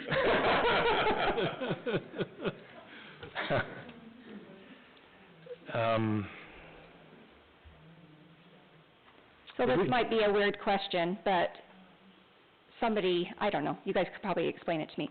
Why do we need to annex in all of those residential properties in front of their property? Because I know there is a resident that is concerned that he's not going to be able to build his home there. Yeah. Because you can't annex what's known as a peninsula. An island or a peninsula. An island. Yeah. It has to be contiguous to Parowan City. which means that if we annex that part, the whole thing has to be annexed in. Okay, so we So can't that you don't just have see- spot annex. I gotcha. So we just can't have the business district or whatever, your property, and then residential in the front. Correct. Right. We can't do that. Well, you, what you can't, what we don't Or it's want... not proper, I guess, maybe. What we don't want to have is annexed property with county property on the... And then city coming into it, yeah. Yeah. You know, where it's... Okay. Basically, the state law states that we cannot create a peninsula and/or an island, and so that's why we have to bring them in, because it would create that. Peninsula. That's Okay. why they had to go talk to the property owners and get them to sign up on the annexation petition. Right. Okay. That's why all of those signatures on the... Okay, so let me make some corrections here. Effective this year, you can leave an island or a peninsula, but it's highly discouraged. And secondly, you have to have the county stipulate and agree that they will so the county has to stipulate that they leave an island or peninsula in this. I spoke with not with the county commissioners, obviously, but the county commissioners had already looked at this and anticipated all coming back in, so everything would have to go back to the county.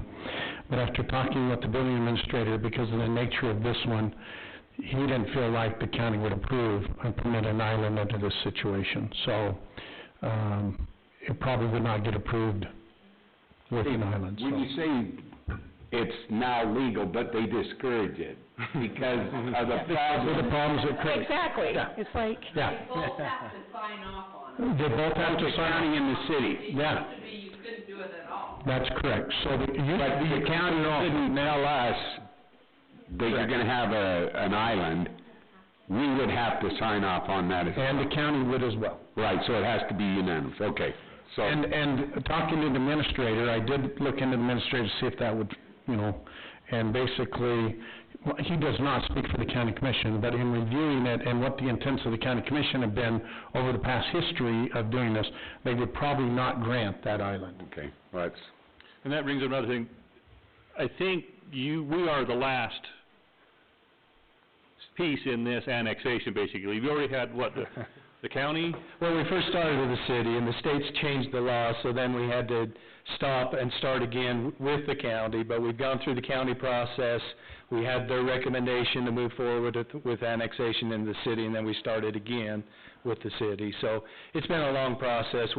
Jeff's helped us so much with, not only with us, but other communities in figuring out what the steps are in the process once the state passed that new law. But, yeah, it's been a very long process, and hopefully we're soon getting to an end. And unfortunately, they were the guinea pigs, because Jeff and I had to sit down and go through the whole law, because it was all changed. So he and I sat down and went through it, and it took some time to go through it. And then we sat down with the county to make sure we were on the same page as the county, because frankly, we had to get the county and get us all in line as far as knowing what the law was.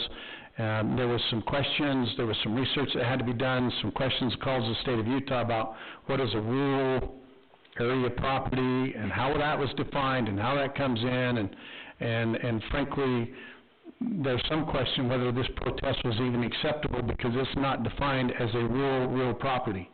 So the protest may not even be valid, but I think it's something that the city wanted to consider. So we went ahead and allowed the city to consider, but under 10.2407, it says an owner that, the people that can protest is an owner of real property or another government entity, and this isn't defined as real property under the statute. So, but we present it to the council anyway. Justin, I've got a question. This is just for me. Yeah. But how can somebody sign a petition for annexation, then sign the protest?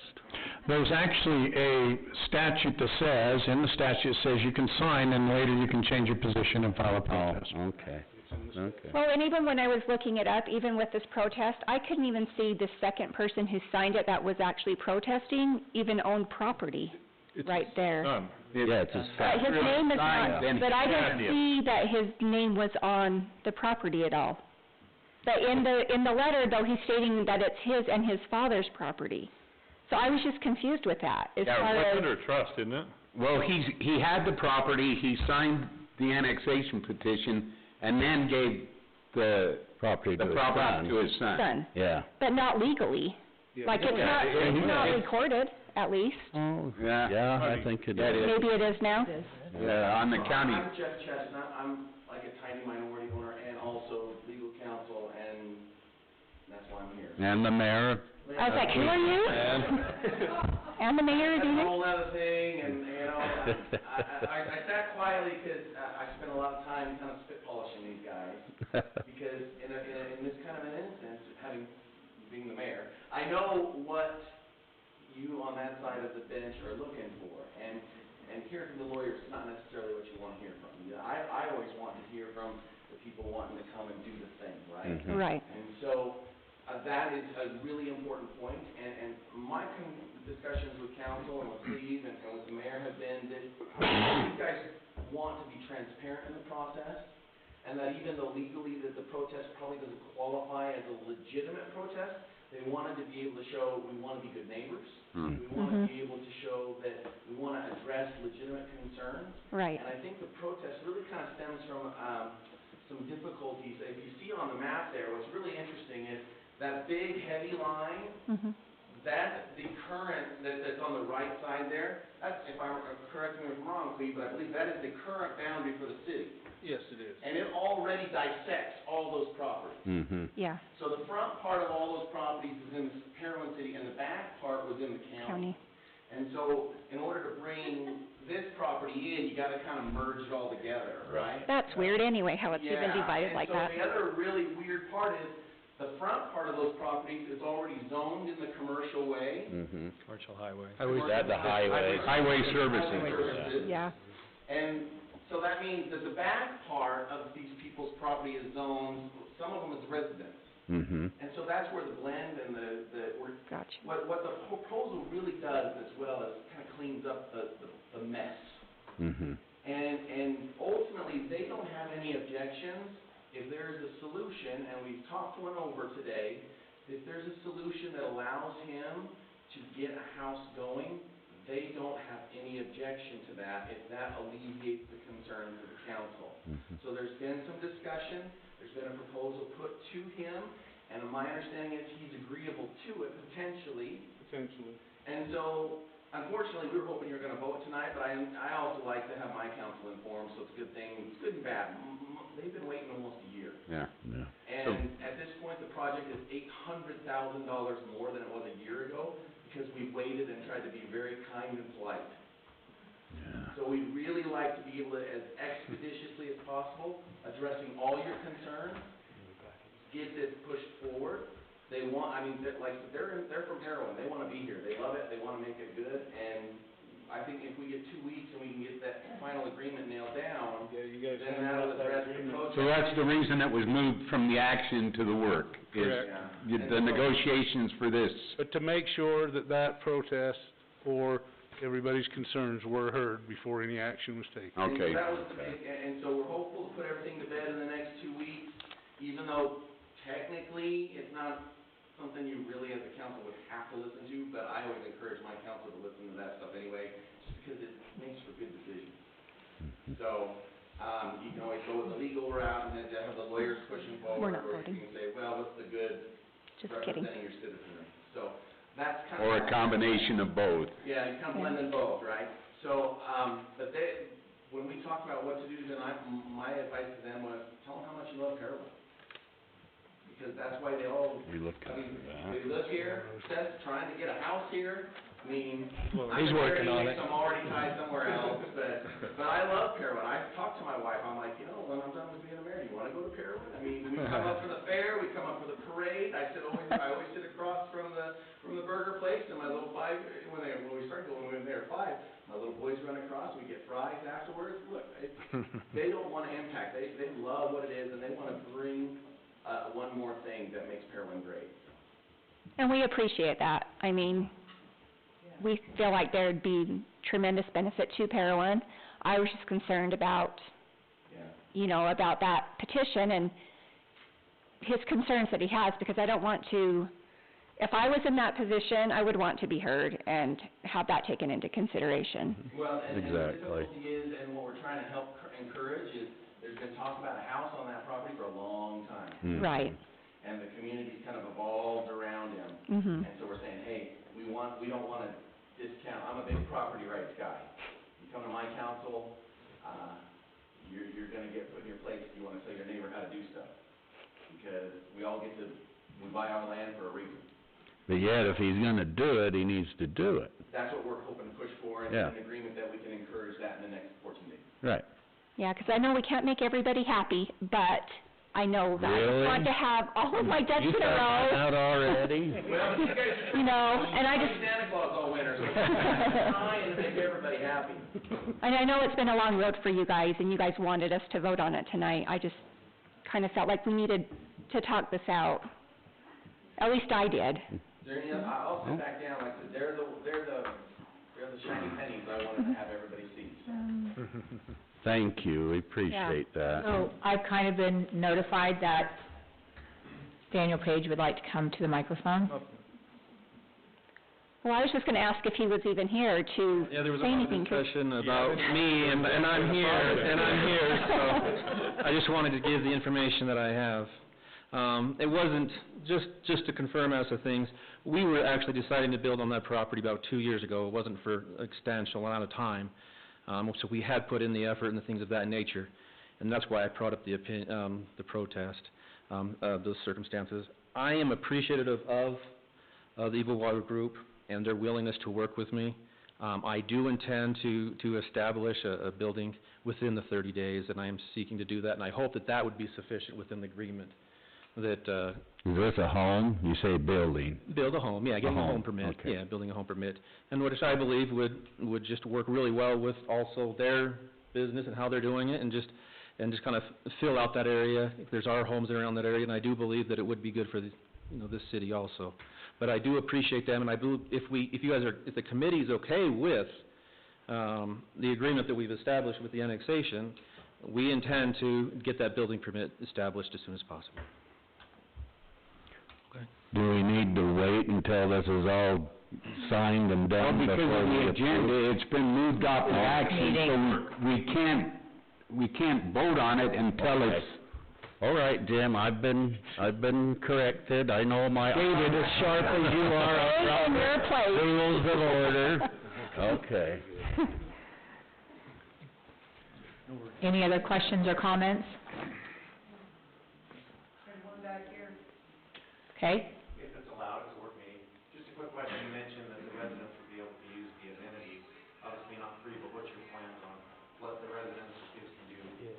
Great question. So one of the things we're gonna do in phase two is build, pickleball courts.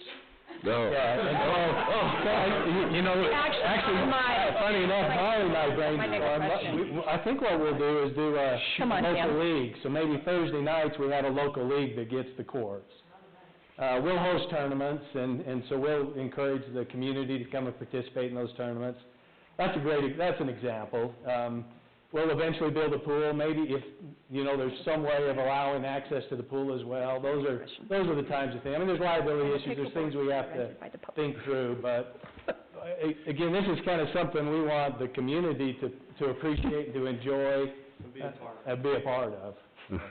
You know, these two are, like I said, the ones that keep me on the ground as far as finances. The back area in the second phase, I plan on having pavilion, I plan on having volleyball courts, I plan on having, basketball courts. I want a lot to offer to the community and the people that come to the RV site. Family reunions, for example. We'll host family reunions back there in the pavilion where people come and stay and use stuff, so, yeah. Pickleball and pool. I seriously. Can't have them competing with it. It's little. I know. Residents. I know coming from Eber, we had a very nice, mountain, valley RV resort, I think it was called. Yeah, very nice. And they have, the first phase, and then they built the second phase, which actually ended up being adult only, and, you know, I mean, it is a very nice little, spot. But they have a majority, a good percentage that is long-term resident. And so I would just say that if you are going to say that's not permitted, then I think it needs to be clarified in the sense of, if you say, okay, you can only be here for 3 months, then they move 2 spots, and then they're there for another 3 months. I'm just bringing it up in the sense of, there are That's a good loopholes. point. Yes. And if you're serious That's a and good you don't point. want Like campers long-term on the residents, forest. then I think it needs Yeah. to be, Our bylaws are gonna be very you know what I mean, extensive. because there's a high demand for long-term, RV parking. And, I'm not opposed to that in that sense, but if that is not what you're wanting, I think it needs, for your sake and not to piss off people in Good point. Parowan. Yeah, very good point. Very clear on that. Yeah, you don't want to. And these are things that will kind of come as we, continue the process, but, the reservation systems that we use actually kind of tracks that kind of stuff. And so we should be able to keep track of kind of who stays and if they want to move, stalls, so. Because of the housing shortage, you will have people Oh, wanting it to will stay. be huge, there's so many, Iron Springs is clear full, and a lot of those are people that are working in the community because they can't find housing. So because of housing shortage, It'll be a prepared challenge. for that. It will. It could Yeah. happen. Be sure to keep a few available for the fair, though. I know you'll always be a lot during the fair. Oh, yeah, good point. Yeah. I'm a partner in an RV park in Lake Havasu City, Arizona, and the snowbirds, which most people know what that means, a minimum of 3 months is, what they need. They come from Canada, they come from all over, but they have homes in other places, so they're temporary.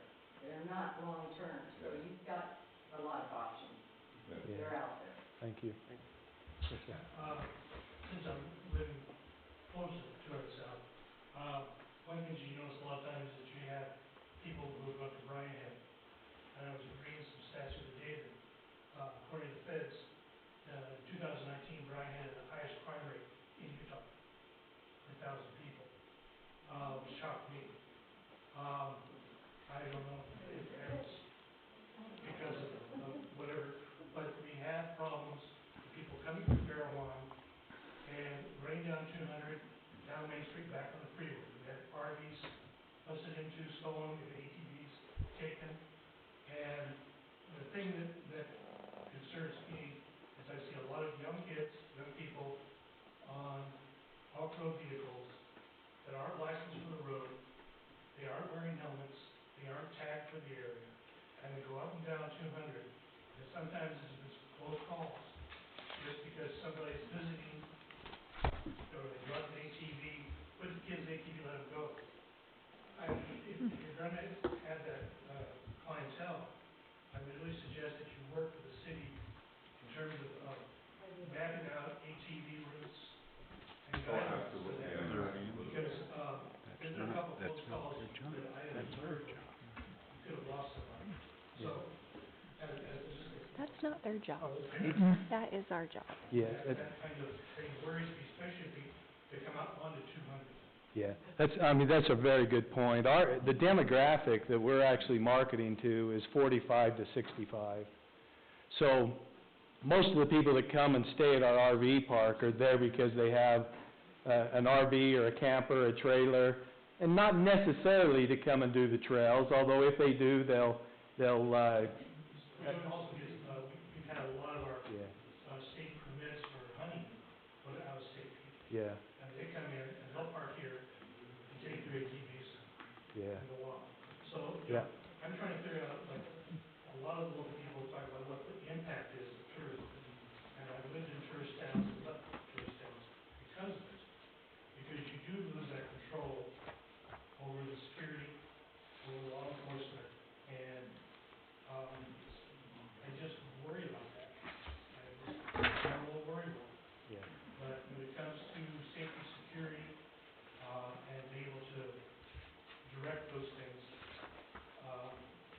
The RV park that the lady was talking about up in Heber, that's probably, I would say probably one of the nicest RV parks in Utah. I've visited a number of times. I've kind of patterned ours after what that has up there. I've gone over their bylaws, I've gone over things, but one of the things that I really like about their park, like I said earlier, my father and I, we have traveled every RV park in southern Utah up to, Fillmore and stuff like that. But what's really interesting to me, the only park that you can't do that with is the one in Heber. You have to go into the office to get permission to go through the gate into the park. That's what I want our park to be. I want it to be very secure. Joe Burgess, the mayor, he was the mayor of Cedar City, he just built an RV park in St. George, a great friend of mine. And I drive through his every time I go to St. George. And I'm like, it would be very easy to just stop and pick something that I like right here and pick it up, throw it back in my truck and be gone. I want people to feel very secure and very safe when they come to our RV site. I want them to make sure that they have to check in. Now, like these guys, my mind's going really big and I want the security, but security costs money. So, once we get the first phase going and we can start to add the things to that, that's the way I want our park to be. I want it to be safe for the people that are in it as well as outside of it. That's, like I said, I've spent years now thinking about what I want for it, and these guys have to keep me on the ground because I want a lot. Like I said, I want this to be the RV park on the I-15 corridor. Everybody will want to stay here because of what the surroundings will bring and what we will offer them when they're here. Could you explain the access and egress of the frontage? Yeah, do you have that little rendering, the?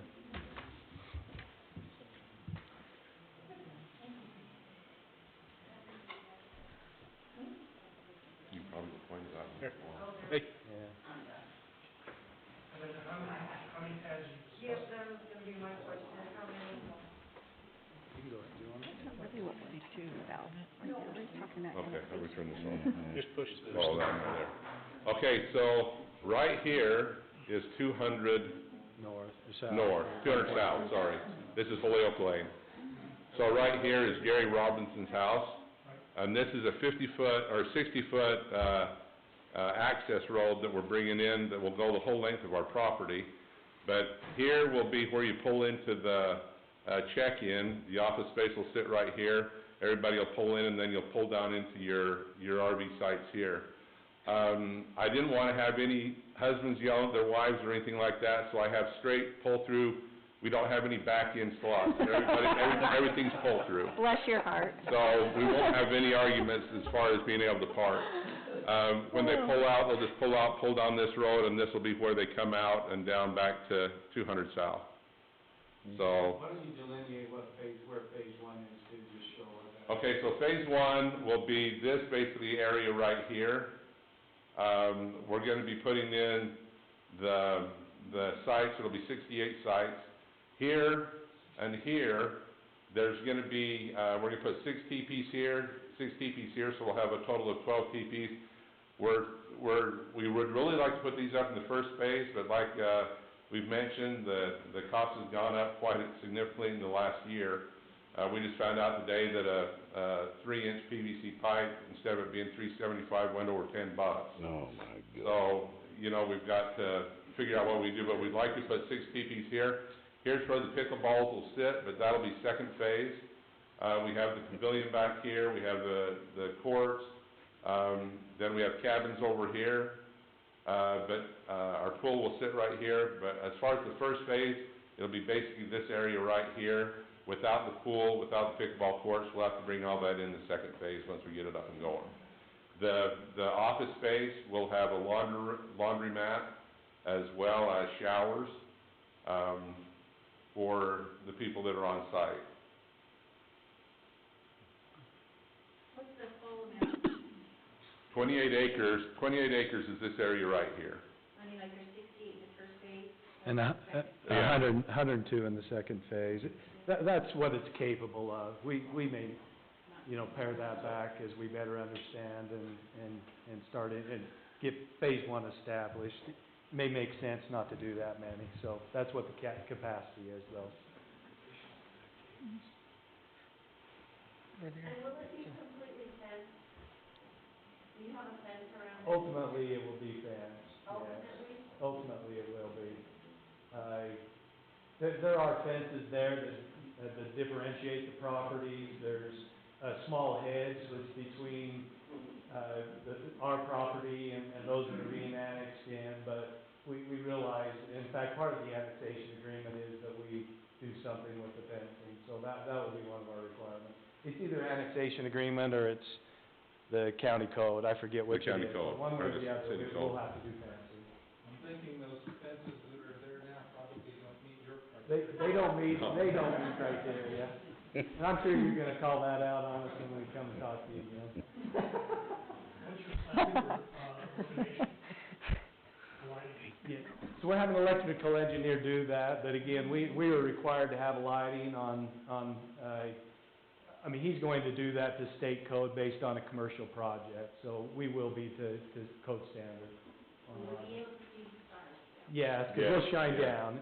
Yeah, we're gonna, that's important to us. That's one thing that I asked, is that I want all low-level lighting as low as we can get. One of the things I was reading about county, draw are dark sky areas. And one of the newest low-impact tourism things is building an area of dark sky area. Yeah. And that's what we want our park to be. We don't want people to have to sit outside and not be able to see the stars. As far as, the state code, we have to have the post lit as far as the numbers for the site. So like if an ambulance comes in, we're gonna say go to row A, site 7, and that will have to be lit up. That's just gonna be on the pole down low. So, yeah, we wanna keep lighting as minimal as possible. That dark sky, if you wanna push your new mayor on a dark sky ordinance, he didn't pass one last year, it's pretty good. Cause we like to see the stars out there in the country, right? Just a curiosity as to what your green space and tree plan is within the park, and then also I would highly recommend a dog park area that would be fenced in as well. Okay, so right here is a dog run. This is a dog run, and I think we have. Basically, with every site, you can't really see it because it's not quite big enough, but we're gonna have a shrub and a tree on every site, so they'll alternate, a tree here, a tree here, a tree here, a tree here. So there'll be trees on every site. There's this whole area right here, as far as the teepees, and down here is gonna be all grass. Like I said, my idea of this is gonna be big. I wanna show movies here every Friday and Saturday night. Put up a screen and let people come and pop popcorn and watch a movie. I'm sure you do. You know, I owned a movie house at one time over in Beaver, so I would love to, I mean, that was a lot of fun. So we have a lot of grass space on each end of every one. There'll be grass. We're trying to think of whether we're gonna put a fire pit, so that, you know, they can gather around and they can visit and they can talk. We're gonna have a fire pit at the end of right here at the end of the office space, between this and the pool and the playground. We're gonna put a big fire pit right here so that everybody can come up and visit. And Every time we sit down, it costs me money, so I think I'm gonna come back up here and see if I can rein him back in. I was gonna say, we do need to wrap this up, but I appreciate all the feedback, and I do think that it's important, like, your desire is mine as well, is to stay transparent in the decisions that we make. And I think a lot of good questions came up tonight, and gave the council a lot to think about, and a lot for you to consider when you have your final drafts completed. Did you have something else? I didn't wanna cut you off if you had something. Okay. Yeah, thank you. And I appreciate your willingness to work with the adjacent property owners on this, you know, kind of conflict. That's, you know, this shows, you know, good relation, you know, building, you know, type of attitude. And so I think that's what maybe we were concerned a little bit, is everybody, like Rochelle's learned, you can't make everybody happy all the time, but we try. We try. And we wanna make everybody, you know, try to address everybody's needs, so. Thank you. Thank you. Thank you. All right, that was, item number 17. Item 18, reports, updates, old business follow-up from elected officials and staff. Want to start with me? Start with you. Okay, I wanna thank Councilman Shirtliff for covering for me. I had my knee operated on, so I was unable to attend the Shade Tree Committee and the Planning and Zoning, so he'll report for me, which I appreciate when he gives his report. So, I guess I don't have anything to add, except I'm looking forward to having a good knee again, so, thank you. Thank you. Okay, I did attend the Parowan Community Theater meeting that was it was this week. My days are all running together. Anyway, they're getting ready to do the production of Snoopy. The dates that they're running is going to be like a Thursday to Monday and then a Thursday to Saturday. So it starts February 17th through the 21st and then the 24th to the 26th. And they also talked about selling tickets, like virtual tickets online, so that they can maybe get a showing that way and get just more people that are still afraid of COVID or whatever, that they can still work that online. And I thought that was a good idea. They could probably get some more ticket sales. They are also working on cleaning out the costume closet that's in the basement of the theater, which I didn't realize there was a basement down there. Anyway, they're going to clean that all out on the week of April 25th, and they're going to talk to Jet, and they're going to move them to that room above the visitor center, because they're getting like a lot of wet and mold and stuff down there in the basement, and that'll just be better long term. Thank you. That's all I have. I didn't have any committees, but I think I just want to let Larry know I really appreciate working on planning and zoning with you. I think it's a great group of people there. And I went to the water board, and I learned a lot. Thanks. So, and Jim will tell what happened on water board. We didn't have any committees for the electric board or anything like that yet. We did just meet a little bit with the open meeting for water. When did we go? Monday, Tuesday, Wednesday, I don't remember. I tell you, it all runs together, doesn't it? I don't know. Anyway, just an eye-opening on that, just a little bit what they're looking to do in the Parowan Valley for water and water rights and stuff like that. So it's kind of opening there, so that's all I've got to report. Mm-hmm. Okay, went to planning and zoning for Councilman Burton. It was interesting, it was decided that they would not take action on the annexation until they got more information. Shade Tree Committee, they got several bids to do the tree trimming at the park and along the front of the high school. Discussion was done there. I gave Councilman Burton the three bids that Chairman Smith gave. No, the mayor will get them. They're supposed to send them to all of it. So that was just what they had.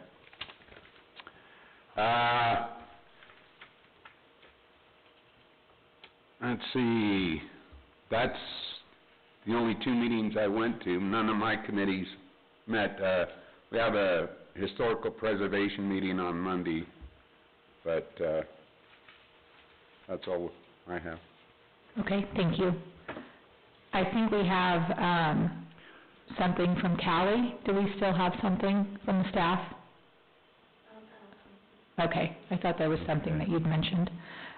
So, Mayor, then I move that we close this meeting and move into a closed session to discuss the following: the character, professional competence, or physical or mental health of an individual, the purchase, exchange, or lease of real property, including any form of water right or water shares, the sale of real property, including any form of water rights or water shares. I'll second that. okay, we need a roll call vote to move to closed session. David Burton, aye. Rochelle Toppin, aye. Sharon Downey, aye. Matt Gill, aye. Jim Shirtliff, aye. All right, so we'll be entering into closed session. Thank you again, everyone, for coming, for your input. Really appreciate you being here tonight. Yeah, thank you for coming. Added a lot of value to our meeting. Thank you.